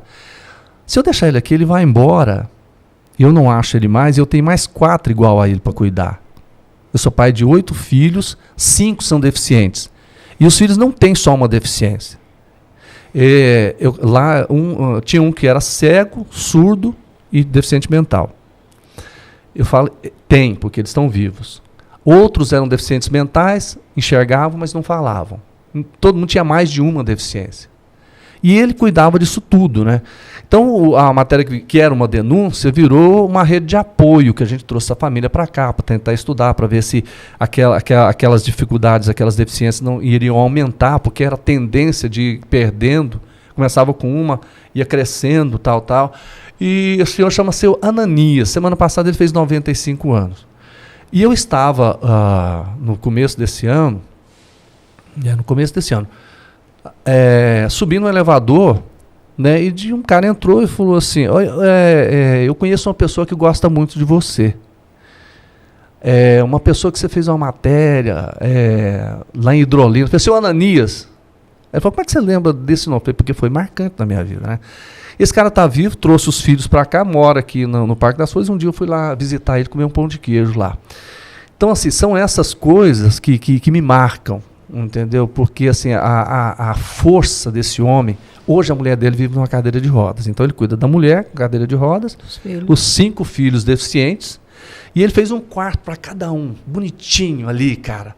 E aí esse filho que é cego, não fala e tem uma certa deficiência, ele adora cavalo. Ele mandou fazer um cavalo em tamanho natural só para o filho passar a mão. E ele construiu uma igrejinha, uma capelinha no fundo para ele rezar, para agradecer a Deus pela vida dos filhos, né? Aí você fica pensando assim, porra, será que eu tenho essa força que esse cara tem? Nem 10% do que ele tem, né? Então eu acho que essa força, né, do ser humano de vencer as dificuldades e as desigualdades, isso é um negócio que, assim, se eu pudesse resolver, eu resolveria, entendeu? Isso é o que me marca, isso me deixa triste, sabe? Assim, eu já chorei muitas matérias com relação a esse tipo de coisa, porque eu sei que é um negócio que é muito doído, sabe? Muito doído. Entendi. Você é um homem religioso, é um homem de fé, Jordevar? Sou, muito. Assim, eu sou muito, muito religioso, porque eu acho, assim, é o que eu sempre falei, Deus fez por mim muito mais do que eu merecia. Eu acho que você tem que acreditar nas pessoas, eu acho que você tem que acreditar. Não existe só a vida aqui, não é possível isso. Nós somos muito perfeitos para que fosse só uma criação da ciência, sei lá, da natureza. Tem alguma coisa por trás que nos embala, que nos envolve, que nos faz crescer. É tudo muito perfeito para ser só o acaso, muito perfeito. Né? Se você olhar o organismo que nós temos, até a sequência de vida para você nascer, crescer, casar, cuidar dos seus filhos, depois envelhecer, essas coisas todas, né? Parece que tem uma sequência, né? Sim. Que alguém fez para você. Claro. Que alguém fez para você. É tudo incrivelmente complexo, né, cara? Não, se você analisar como funciona o olho humano, eu não estou falando da compreensão, não estou falando do corpo, eu estou falando só do olho. Sim. O olho humano é fascinante. Ou então a vida de uma borboleta, né, cara? Não, mas desde o seu nascedouro, eu costumo falar assim, gente, se a gente for parar para pensar, o ser humano ele é muito incrível.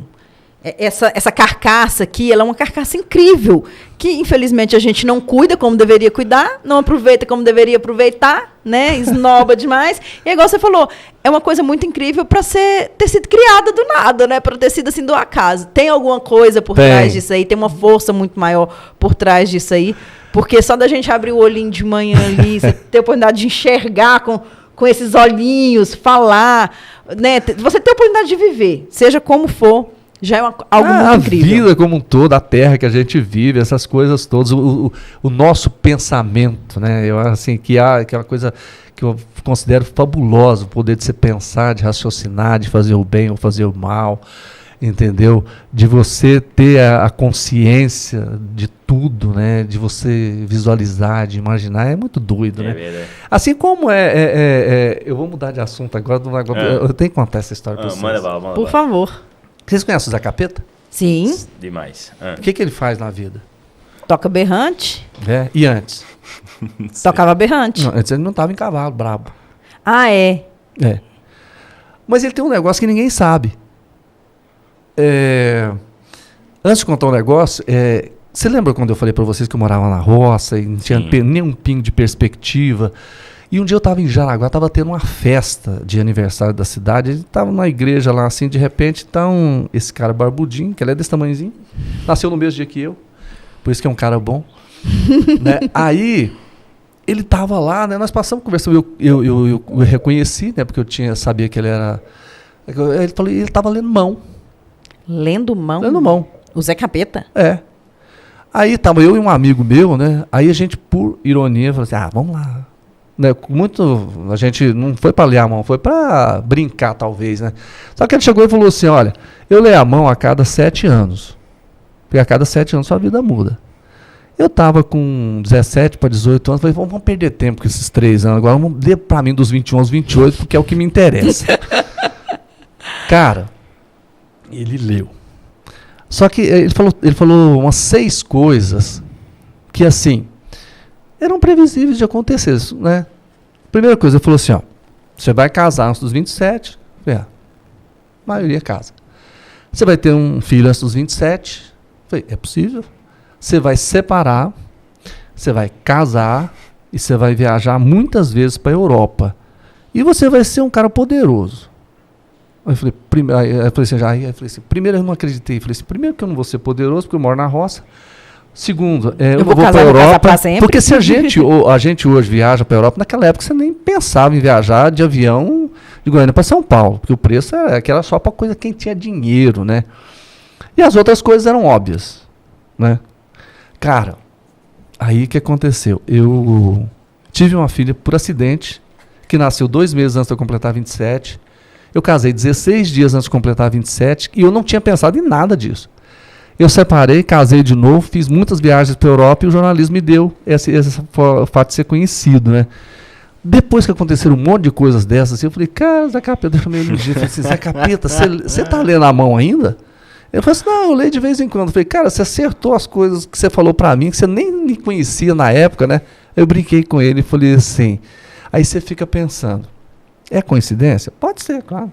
Claro, sem dúvida. Pois é, mas foi muito engraçado, né? Eu até falei assim, gente, acho que tem mais coisa aí por trás.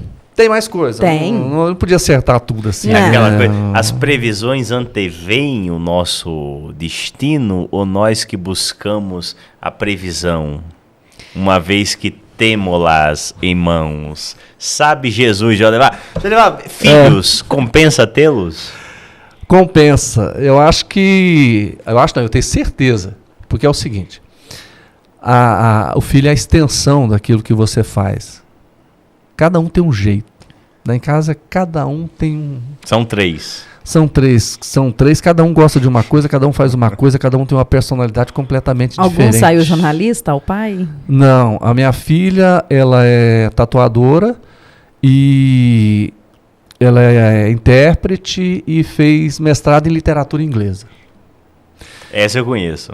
Você conhece? Essa eu conheço. É a Júlia. A Júlia. Isso, uma vez, inclusive... E é a pessoa mais aquela coisa. Sem dúvida. Não, e uma vez, inclusive, conversando com a Júlia, eu falei, olha, eu sou fã do teu pai é foda. Ela falou, muito obrigado, fico feliz que você seja fã do meu pai. E ela abriu um sorriso gigantesco, deve te amar de forma irremissível e incomensurável, Júlia. E os outros dois? Os outros dois.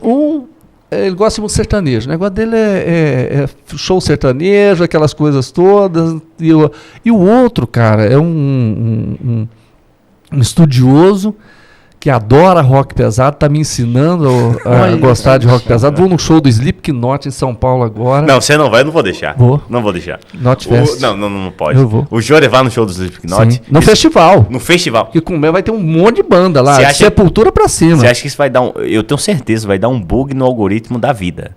Vai. Você num show do Slipknot, Jorevar? Eu vou te contar que eu faço coisas que você não tem ideia. Aí, cara... Então, assim, ele é um cara que com 17 anos... Ele tem 17 hoje? Ele fala de Marx, ele fala de Engels, aí ele fala disso, esses nazifascistas, aí, entendeu? É um cara que estuda muito, entendeu? Assim, a vida dele, ele falou, eu vou estudar porque eu quero fazer alguma coisa na vida. Então, é assim, aí, cara, olha só pra você ter uma ideia, o que você faz para filho? Tinha um Lollapalooza, e ele queria assistir um show do Metallica. E eu gosto do Metallica. Ok, compramos ingresso. Era num sábado. Na segunda-feira ele passou mal. De madrugada levamos para o hospital. Chegou lá, o médico falou assim, olha, ele está com um apêndice, vai ter que fazer uma cirurgia amanhã, urgente, né? Na terça-feira, né? Aí, tá. Aí contamos para ele fazer a cirurgia. Aí botou ele lá na maca, ele olhou pro médico e falou, doutor, sábado eu tenho um show lá em São Paulo do Metallica, viu? Ele falou assim, não, nós vamos ver isso aí. Aí eu falei, não vai, né? Aí ele fez a cirurgia, e aí foi aquele negócio todo dia ele falava, doutor, meu show lá, né? Doutor, meu show. Aí quando chegou na sexta-feira de manhã, o médico falou assim, ok, eu vou te liberar e você vai. Só que assim, esquece ficar pulando, esquece alguém ficar encostando em você, você vai ter, eu sei como é que é esse show, então você se afasta e tal. E o Eduardo foi, da IDEM. A gente fez, eu e o irmão dele, fizemos uma barreira, assim, um segurava no braço de cá, outro segurava no braço de cá, e fomos pro show lá. Aí eu pegava ele no braço, levantava pra ele ver os caras lá no fundo, né? E assim assistimos o show do Metallica. Assim, você foi de Lourenço e Lorival. Eu tenho esse privilégio. O que o filho faz com o pai, né? Mas eu gosto de rock. O meu estilo de música é rock. Adoro. Você largou Lourenço e Lorival? Não, eu gosto. Não tem como você largar. Sabe aquela coisa que você gosta e que você aprendeu a gostar? Então, assim, eu fiquei uma época, eu ouvi uma música clássica que eu tinha acabado de chegar em Goiânia e eu fui descobrir... Cara, foi a coisa mais fantástica, foi descobrir Chico Buarque, saber que Caetano Veloso existia, né? Aquela coisa toda, assim. Aí eu cheguei na faculdade em plena década de 80 com Legião, RPM... Aquela Titãs, aquela moçada toda, que eu sou apaixonado. Legião, pra mim, é um negócio fabuloso, né? Então, assim, eu ouvi uma música clássica um dia e eu guardei a música, assim. Naquela época não tinha internet, né? Eu entrei numa loja de um amigo meu e falei, cara, eu vou ouvir. Eu assoviava pro cara e o cara não sabia. Aí eu falei, vai descendo aí, vai descendo. Aí eu peguei e falei assim, ó, vamos fazer o seguinte. Provavelmente deve ser um cara mais conhecido. Quais são os caras mais conhecidos? Ele falou, Beethoven, Mozart, tem... alguns outros aqui, traz o Mozart e o Beethoven. Aí, cara, era o Beethoven, né? Então, assim, eu gostei, eu aprendi a gostar de música clássica e tal, mas o meu esquema é rock, eu gosto de rock. Bom ser eclético, né? Eu tô aprendendo a gostar de rock pesado com o Gabriel, né? É a única forma, assim, de triscar a inteligência na vida é ser eclético, né? Não, porque, pelo amor de Deus, né? A verdade não mora num estilo só, é impossível isso. Eu acho um absurdo também quem fala assim, eu gosto só desse estilo de burrice, música. Né? Não, eu acho um absurdo. E eu acho feio quando o cara critica o estilo sertanejo. Eu também entendeu? Acho. Eu não gosto, por exemplo, eu não vou ouvir, por exemplo, mas você tem coisas assim, você fala, tem umas músicas muito ruins. A letra tem bastante, mas, né? mas tem coisas assim que você percebe que as pessoas fazem que as pessoas gostam. Então, assim, qual que é a música que deve valer? Aquela que você gosta. Eu acho que a imposição que claro, ao longo do tempo foram colocadas na cabeça das pessoas, isso é ruim. Mas a gente tem que respeitar. Não adianta a gente brigar contra o gosto das pessoas. Se elas gostam de Marília Mendonça, que eu acho diferenciada em relação aos outros, né? Eu acho que ela é uma pessoa diferenciada, foi uma pessoa diferenciada, compunha, tinha uma voz boa, tinha uma letra realmente de sofrência terrível, mas ela era diferente dos outros. Sem dúvida. Não tenha dúvida. Sem dúvida. Assim como Milionários é Rico, com aquela voz fabulosa, se diferenciou de muitos outros e abriu a porta. Eu acho que talvez seja aquele momento da transição daquele mais antigo para um pouquinho mais novo, né? Abriu as portas. Então, eu acho que vale a pena a gente gostar de vários estilos, conhecer. Gostar de um Zeca Pagodinho. Um mestre, né? Ouvir um Cartola. Né? Isso. Eu adorei isso tudo aqui. Né?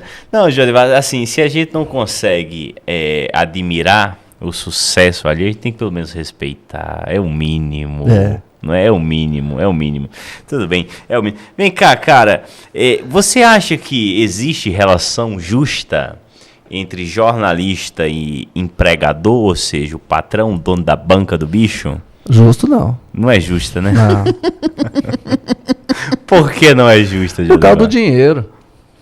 Entendeu? O dinheiro é uma coisa que a gente adora. Eu sempre tenho uma frase assim, dinheiro é a melhor coisa do mundo e a pior ao mesmo tempo, né?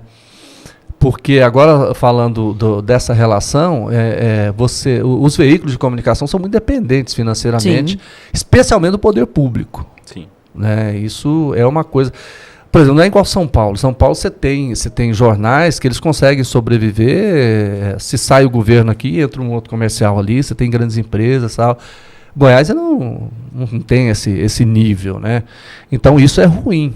Isso é muito ruim mesmo. Mas vale a pena você investir e tentar brigar pela notícia boa, né? Sim. Vale a pena. Nem sempre você vai conseguir. Nem sempre você vai conseguir. Nem sempre você vai conseguir. Às vezes pode até perder o emprego. Cara, a pergunta que eu tenho pra ti, e poucos homens nesse estado têm capacidade de respondê-la, assim como você poderá me responder, que é o seguinte: trabalhando em imprensa, trabalhando na mídia há muito tempo e tal, e agora, recentemente, né, nesta última campanha política, eu fui pra política, trabalhei pra política, né? Através da mão de um mestre que eu tenho, chamado Jocelino Braga. E eu fui trabalhar na campanha de Gustavo Mendanha. E eu tinha uma insegurança muito forte, que era o seguinte: cara, será que isso não diz respeito ao público? Você tá me entendendo? Eu associar a minha imagem ao político, por mais que fosse um cara que eu acreditasse, um cara que eu considero meu amigo, que é o Mendanha, não é? Mas existe essa insegurança. E você é um sujeito que já fez isso bastante, né? Aliar o seu nome a uma corrente política durante uma campanha. Como é que você encara essa relação, bicho, do jornalismo? Agora, durante o período eleitoral, vou dar um tempo, vou trabalhar lá para o político tal, etc. Como é que é isso, malandro? Porque eu tenho muitas dúvidas quanto a isso. E eu gostaria de saber de você, Jordevar, como é essa relação do profissional de imprensa quando pula a cerca e vai trabalhar para um político? Você já reparou que as pessoas cobram uma imparcialidade da gente de acordo com a imparcialidade dele? Sem dúvida. Eu vou até dar um exemplo aqui antes de chegar nisso aqui. Até ontem, uma pessoa mandou no meu direct dizendo assim para mim: você devia ser imparcial e postar no seu Instagram e falar dos movimentos que estão acontecendo no Brasil inteiro, né? Aí eu peguei e falei para ele, assim, olha, eu não vou postar nada no meu Instagram de uma coisa que é uma intervenção militar. Eu falei assim, ou você quer isso? Eu falei, não, eu não gosto do Bolsonaro, eu só quero que você seja... Aí eles agridem, né? Uhum. Eles agridem você, né? Aí eu peguei e falei assim, então responde para mim. Você defende intervenção militar?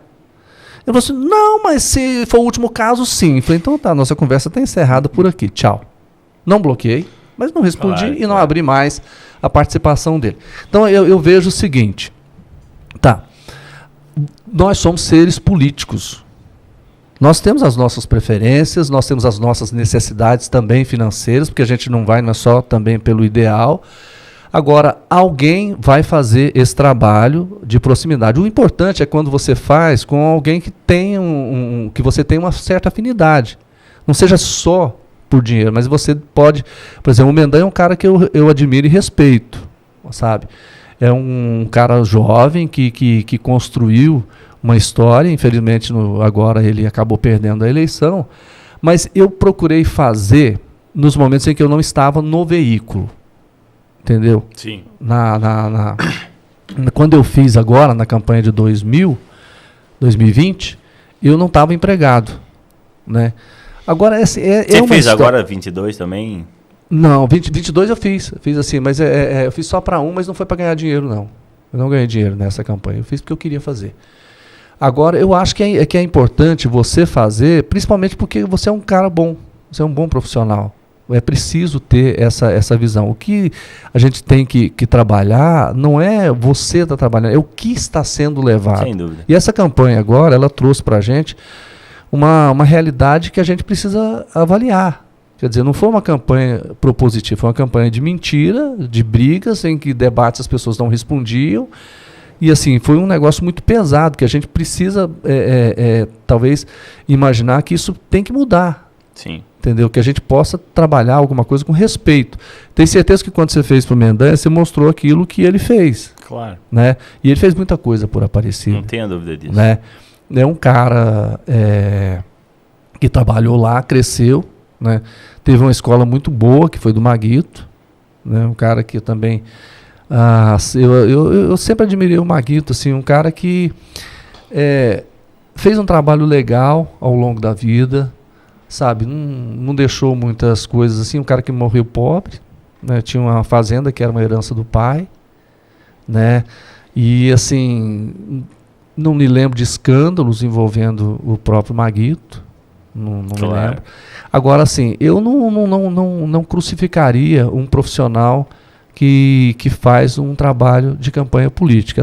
Eu não queria fazer um trabalho de fazer uma campanha mentirosa. Sim. Aí sim, eu acho que é uma coisa ruim. Claro. Nesses casos é ruim. E eu acho que para gente que, enfim, que está lá, né, no tete-a-tete diário, cotidiano, né, dos veículos de comunicação, é importante a gente não fazer da campanha uma coisa duradoura de 4 anos, né? É importante, assim, depois que a campanha passa, a gente recobrar a lucidez que o dinheiro, por vezes, nos tira, não é, meu querido? Mas eu acho a política algo fascinante, mas existe sim, não é, esse conflito do tipo, porra, eu tô aqui hoje, né, falando pro meu público, amanhã eu vou estar lá defendendo um candidato, como é que eu volto no dia seguinte com a cara desprovida de maquiagem para falar novamente a verdade, o que tem que ser dito, etc. É um conflito, mas é um conflito passível de resolução, não é, meu querido Jordevar? É porque se você for um cara honesto, você vai saber diferenciar. Sem dúvida. Na hora de você fazer a crítica. Sem dúvida. Né? Na hora de você fazer uma cobrança. E isso você percebe, e ele vai perceber isso também. Você é um profissional. Né? Ele te contratou te conhecendo. Né? Ele sabe que você, por exemplo, se ele fosse eleito, e que se você tivesse que fazer uma crítica, você vai fazer. Porque não significa, mas você não pode criticar. Claro que pode, você tem a sua independência, a sua personalidade, a sua ética. E aí a gente fala, mas é difícil fazer isso. A gente viu nessa campanha muitas pessoas, jornalistas, distorcendo para ganhar dinheiro, mentindo, em nome de alguma coisa. Em nome de um projeto, né, que, na minha opinião, é terrível.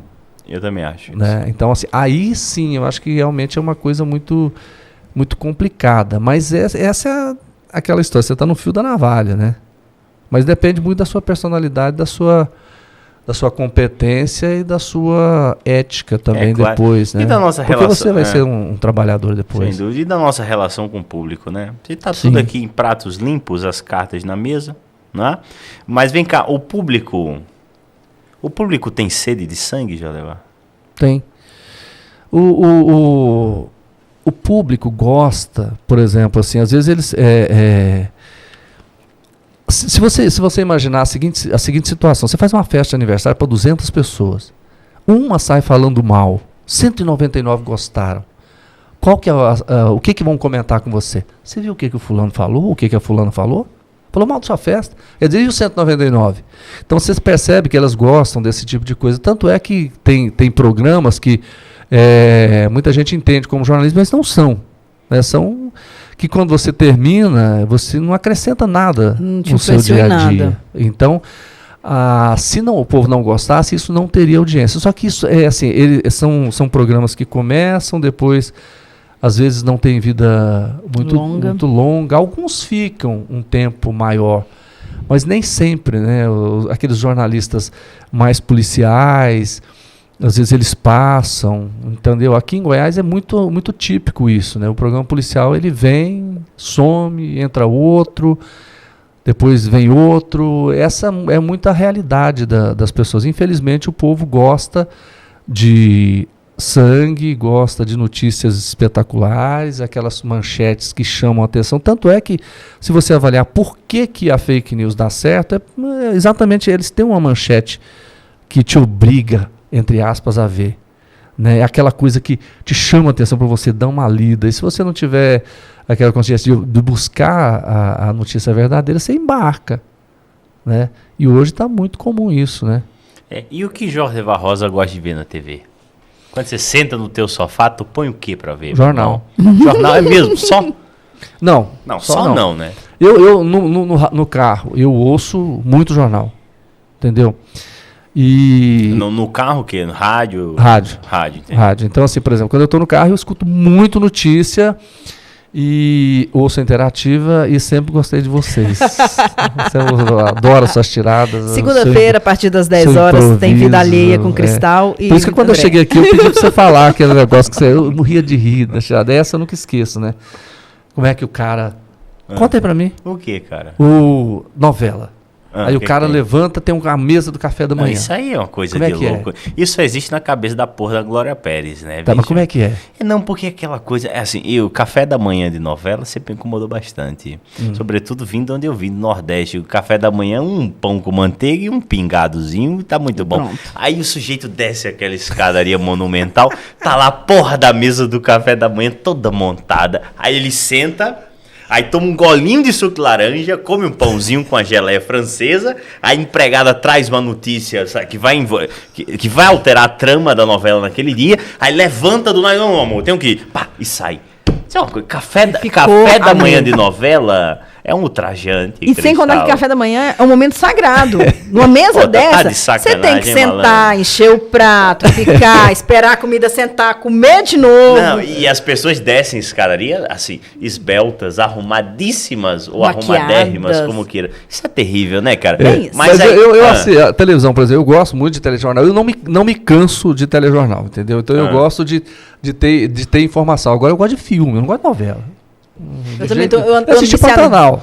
Mas assim, eu acho que eu passei 30 anos sem assistir novela. Acho que depois do Rock Santeiro. Você assistiu a última Pantanal, a primeira Pantanal, né? Acho que a primeira foi o Pantanal e o Rock Santeiro. Depois eu não assisti mais nada. Agora, assim, eu gosto de filme. É mesmo? Eu gosto de filme. Qual o filme da vida do Jorge Levar? Eu gosto de fazer essa pergunta, você viu? Qual que é a grande alegria da sua vida? A tristeza, o filme. Qual é o filme da sua vida? Não, eu gosto desse tipo de pergunta, porque eu acho pergunta burra. Quando você pede para um sujeito elencar o filme da vida dele, ou a grande alegria, é uma pergunta burra. Conquanto uma pergunta que força o entrevistado a escolher o momento, né? A pôr um disco na radiola e tocar, malandro. Eu acho... cara, eu gosto de filme de ação, eu gosto de filme de histórias, eu gosto de filme de época, sabe? Eu gosto de coisa... Mas gosto de drama também. Assim, eu gosto de tudo um pouquinho. Se você falar assim, tem um filme do fulano de tal que todo mundo acha que é brega, eu assisto, não é boa.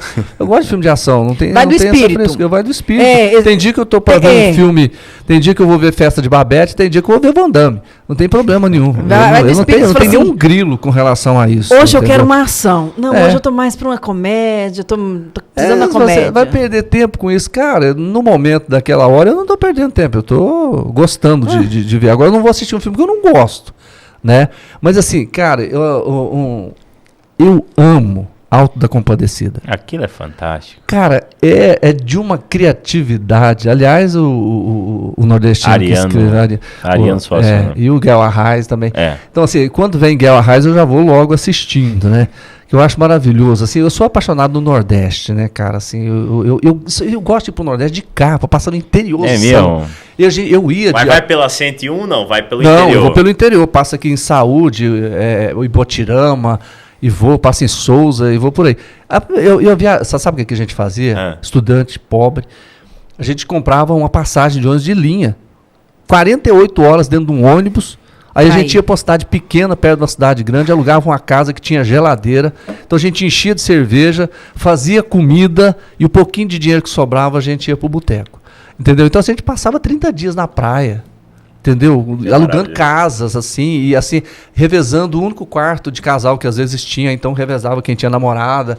Então a gente fazia isso. Então eu gosto do Nordeste. Então assim, eu gosto da cultura nordestina, que eu acho fabulosa, né? Então assim, não sei se você vai me perguntar um filme, eu gosto desse filme. Adorei Ópera do Malandro, uma fantástica, aquele musical do Chico, assim. Então, mas assim, eu gosto da música. Se você me perguntar assim, mas você gosta de outro filme? Gosto, adorei Apocalipse Now, essas coisas assim. E gosto de filme brega, que as pessoas falam que é brega, mas eu não acho que é brega, não. Também gosto. E gosto de assistir. O Auto da Compadecida, eu acho que é a maior peça da história do teatro brasileiro. E nós temos um Nelson Rodrigues, né? Nós temos um Plínio Marcos, um Oduvaldo Viana Filho, mas aquela peça, o Auto da Compadecida, é muito perfeito. E a filmagem, né, com a direção do Guel, meu Deus do céu, beiro sublime... Não, fantástico. Pode continuar. Não, mas você estava falando do nome. Foste a Natal já?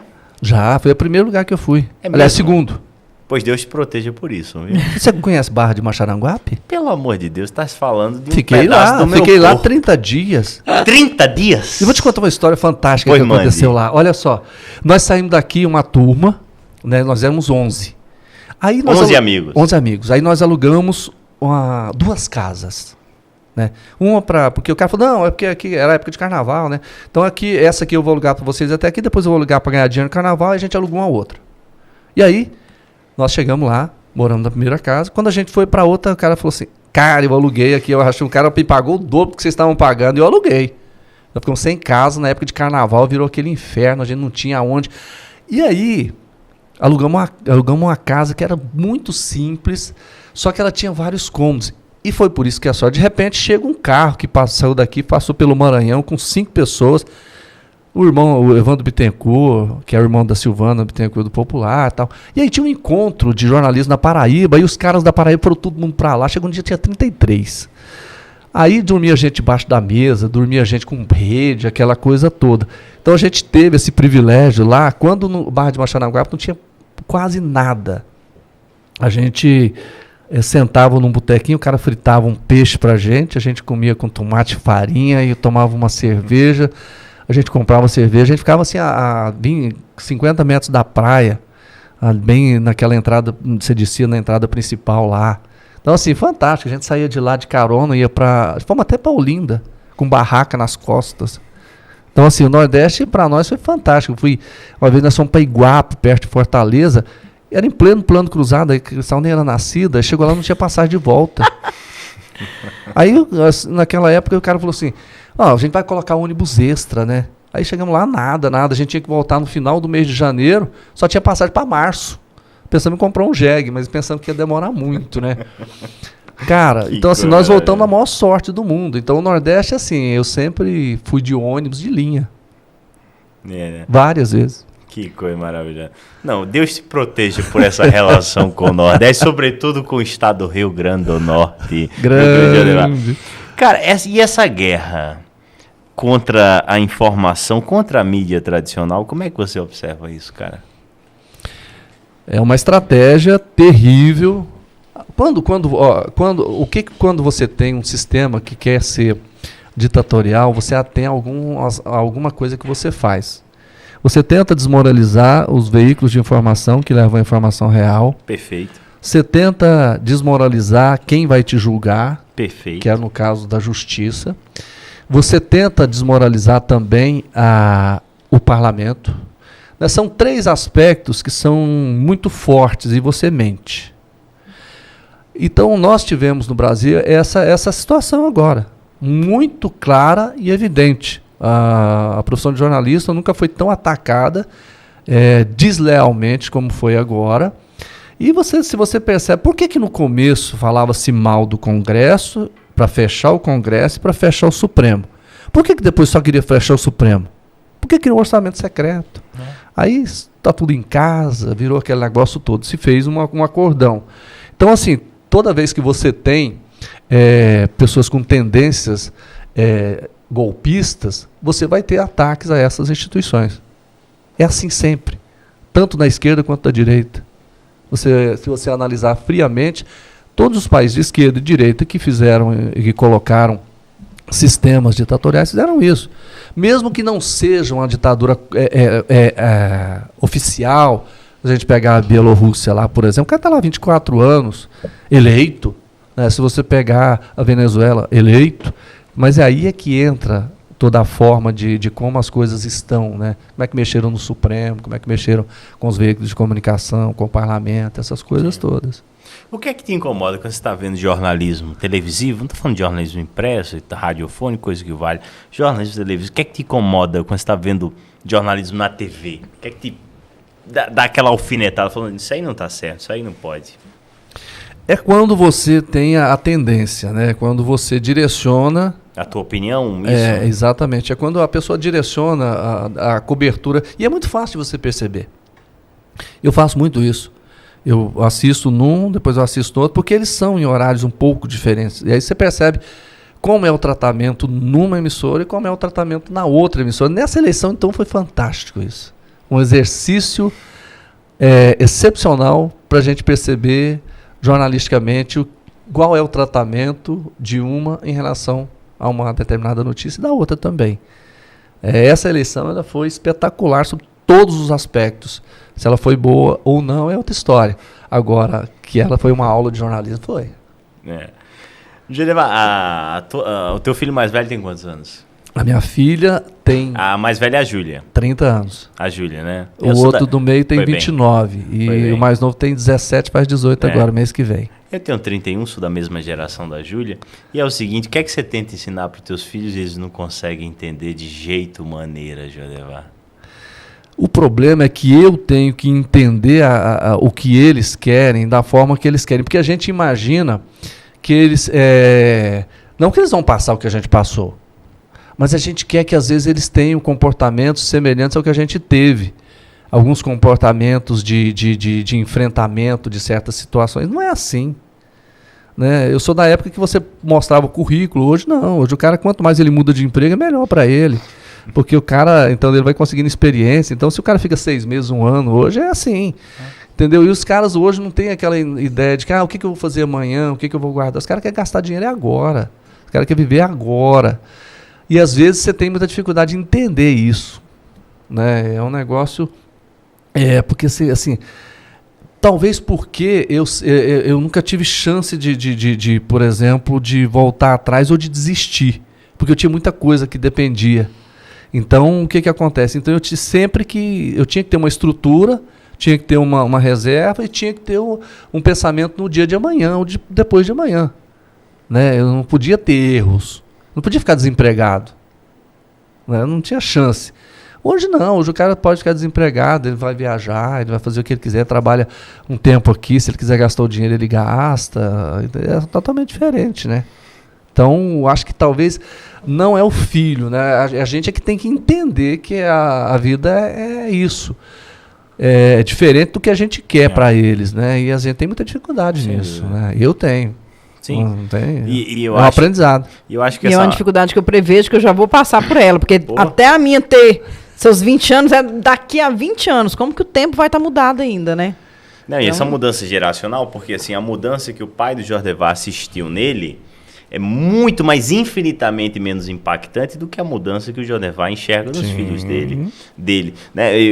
Mas sem sombra de dúvida, né, cara? E a tendência é que a mudança que tu enxergue na tua filha, Cristal, seja 3, 5, 10 vezes mais drástica, querida. Vai te preparando, tá, querida? Vai te preparando que essa Sapucaí é longa. Não, e outra coisa, assim, eu ainda tenho o privilégio de ter sido analógico e digital, né? Vocês não. Olha que eu fui analógica. Muito pouquinho. Eu fui analógica. Eu cresci no Nordeste ancestral, fui pré-analógico, pelo amor de Deus, rapaz. Muito arrependimento na vida, Jodevar? Não. Não? Eu não tenho muitos arrependimentos, não. Por exemplo, poderia me falar assim, então por que você não fez direito, virou juiz, desembargador, que você ganharia muito mais, teria férias 3 vezes por ano, não trabalhava fim de semana nem feriado. Mas assim, eu acho que o arrependimento que eu tenho, talvez eu não ter amado mais, entendeu? Eu acho que essa é uma coisa que é importante. Vocês que são mais jovens, busque sempre, né, abraçar, amar essas coisas todas, porque isso é muito importante na vida da gente, né? É o que a gente leva. Cara, é a coisa mais doida, né? Você chega sem nada aqui e vai embora sem nada. Isso. Não é? Agora, se você vai ter dinheiro aqui, eu não concordo com o cara que... por exemplo, eu não quero ser milionário e nem você. Aqueles caras que tem tanto dinheiro que ele gasta o tempo dele inteiro para administrar O dinheiro que tem. o que tem. Pobre diabo. O cara, ele é tão pobre que só tem dinheiro. Então, assim, por exemplo, eu quero ter tempo, entendeu? Então, assim, eu acho que eu pelo menos trabalhei nisso. Assim, uma coisa que eu queria era ter final de semana, não trabalhar em feriado. Todos os empregos que eu tive na vida, eu trabalhei. Você acredita num negócio desse? Trabalha fim de semana e feriado. Eu comecei Mas essa é a vida do jornalista. Não, eu comecei vendendo picolé. Qual dia que você vende picolé melhor? Fim de semana e feriado. Semana. Aí eu fui trabalhar num mercado quando eu tinha 9 anos. O mercado abria sábado e domingo. Eu falei, mas aí na sexta-feira santa o mercado fecha, né? Não, Fecha. fecha não. Só que o cara botava a banca do lado de fora. Entendeu? Então, assim, aí eu fui morar na roça, né? Aí eu detestava férias. Porque na série eu trabalhava mais, né? Porque aí eu tinha que levantar cedo para pegar a vaca no pasto, para levar, tirar leite, trabalhava. E serviço de roça você não para sábado e domingo. Você só para na sexta-feira santa porque é pecado tirar leite, era, né? Hoje não é mais. Né? Minha mãe falava assim, se tirar leite na sexta-feira santa, sai sangue. Sai sangue do peito da vaca. Sai sangue. Coisa maravilhosa. Sai sangue junto com o leite não da pode. vaca. Então, assim, eu arrependo de talvez, assim, de não ter amado mais. Mas o restante, não. Eu acho que o que eu fiz, eu estou colhendo fruto. Então não tem como eu arrepender. Eu detesto jornalista que fala mal da profissão, entendeu? Eu também Eu sei que é dificílimo, a gente ganha mal, a gente trabalha muito e tal. Mas é possível você ser diferente. Se você quiser ser diferente, você é diferente. Eu falo assim, por que seu filho não foi? Porque ele não quis, ué. Não é porque eu falei para ele que é ruim. Não. Aliás, as coisas boas que eles fazem comigo, o que eles têm, é função de quê? É fruto do jornalismo que a gente trabalha. que você faz. Sem dúvida. Inimigos, Jordeval os tem? Eu tenho poucas pessoas que talvez eu tenha... Uns 2 ou 3 se encontrar na rua é um? Não, tem algumas pessoas que eu não quero conversar. Entendi. Entendeu? Eu não quero ter como amigo. Aí é a definição que eu tenho.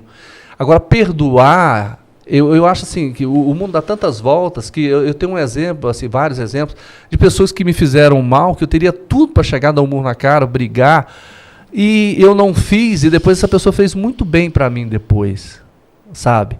Agora, tem pessoas que, eu não gosto de gente mesquinha, você entendeu? Eu não gosto de gente que pratica violência contra a mulher, eu acho que eu não sou amigo. E um dia eu descobri que um amigo meu batia na mulher dele. Nunca mais eu encontrei com ele, nunca mais foi lá em casa. Então, assim, pessoas que têm, pessoas falsas, que não sabem fazer o bem, que não têm gratidão. Isso, para mim, é um motivo de distanciamento das pessoas. Então, se um dia eu brigar com uma pessoa que eu percebo que ela tem esse perfil, eu não vou falar mal dela, ou não vou ter mágoa, porque a mágoa é um negócio que você não deve ter. Mas ela não faz parte da minha vida. Sabe aquela história de que quando você perde R$100 e que você sabe que você não vai encontrar e a pessoa fica reclamando? Você perdeu, você não vai encontrar? Tchau. Vamos embora, porque aquele dinheiro não te pertence mais. Então, se um amigo que uma pessoa não te faz bem, não contribui para você crescer ou para qualquer outras coisas, tchau. Esquece e vai embora. Esquece e vai embora. Vida que segue. E deseja que ela seja feliz. Até para que ela possa tirar essa coisa ruim dela. Entendeu? Eu torço para que essas pessoas possam, porque eu sei que elas não vão se sentir bem. Não é bom não sentir bem. Sem dúvida. É bom sentir bem. Sem dúvida. Que maravilha. Augusto tá mandando a gente encerrar. Quanto tempo aí, meu diretor? 2 horas. 2 fucking hours? Jesus, motherfucking Lord. Passou rápido, né? Muito. E vou te contar que daria mais 2 horas de conversa. Não tenha dúvida. Meu irmão, muito obrigado. Cara, que talento. Obrigado pela tua generosidade, por estar aqui nessa quinta-feira à noite, gastando teu tempo conosco. Obrigadão mesmo, irmão. Cara, eu vou ser sincero com você. Não tem nada melhor do que quando alguém abre espaço para você falar de você. E eu vou ser sincero com você. Ele me ligou hoje cedo perguntando o que nós ia perguntar para ele. Eu falei assim, relaxa, vamos falar da sua vida.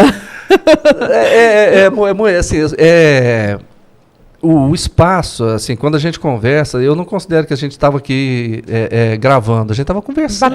Batendo um papo. E assim, eu gosto de vocês, assim, eu acho que a forma como vocês conduzem a conversa é super legal. Acho que esse é a vida da gente, muitas vezes ela pode servir de exemplo para alguém que possa construir alguma coisa. Eu acho que quando você fala assim, olha, eu fiz alguma coisa boa que pode ajudar alguém a ser melhor, tá bom. E com certeza esse bate-papo de hoje seu aqui, eu tenho certeza que quem está estudando jornalismo, quem está meio cabisbaixo na vida e vai assistir, vai falar assim, Jordevar agora é meu exemplo. Obrigada, viu, por ter vindo aqui. E quem estiver estudando jornalismo e nos escutando, um conselho assim fundamental, larga isso. Vai fazer outra coisa. Vai ganhar dinheiro, vai investir em Bitcoin. Eu não sei, meu querido, larga isso. A pergunta que eu vou fazer para você, por que eles não largaram? Por amor. Deixa eu te falar, porque eu não conheço de Bitcoin, Jordevar. Se eu conheço. Que coisa maravilhosa. E esse foi Jordevar Rosa. Fiquem com Deus, até o próximo Saideira Podcast. Valeu, Cristalzita. Valeu, uhul. Tchau, gente. Abraço.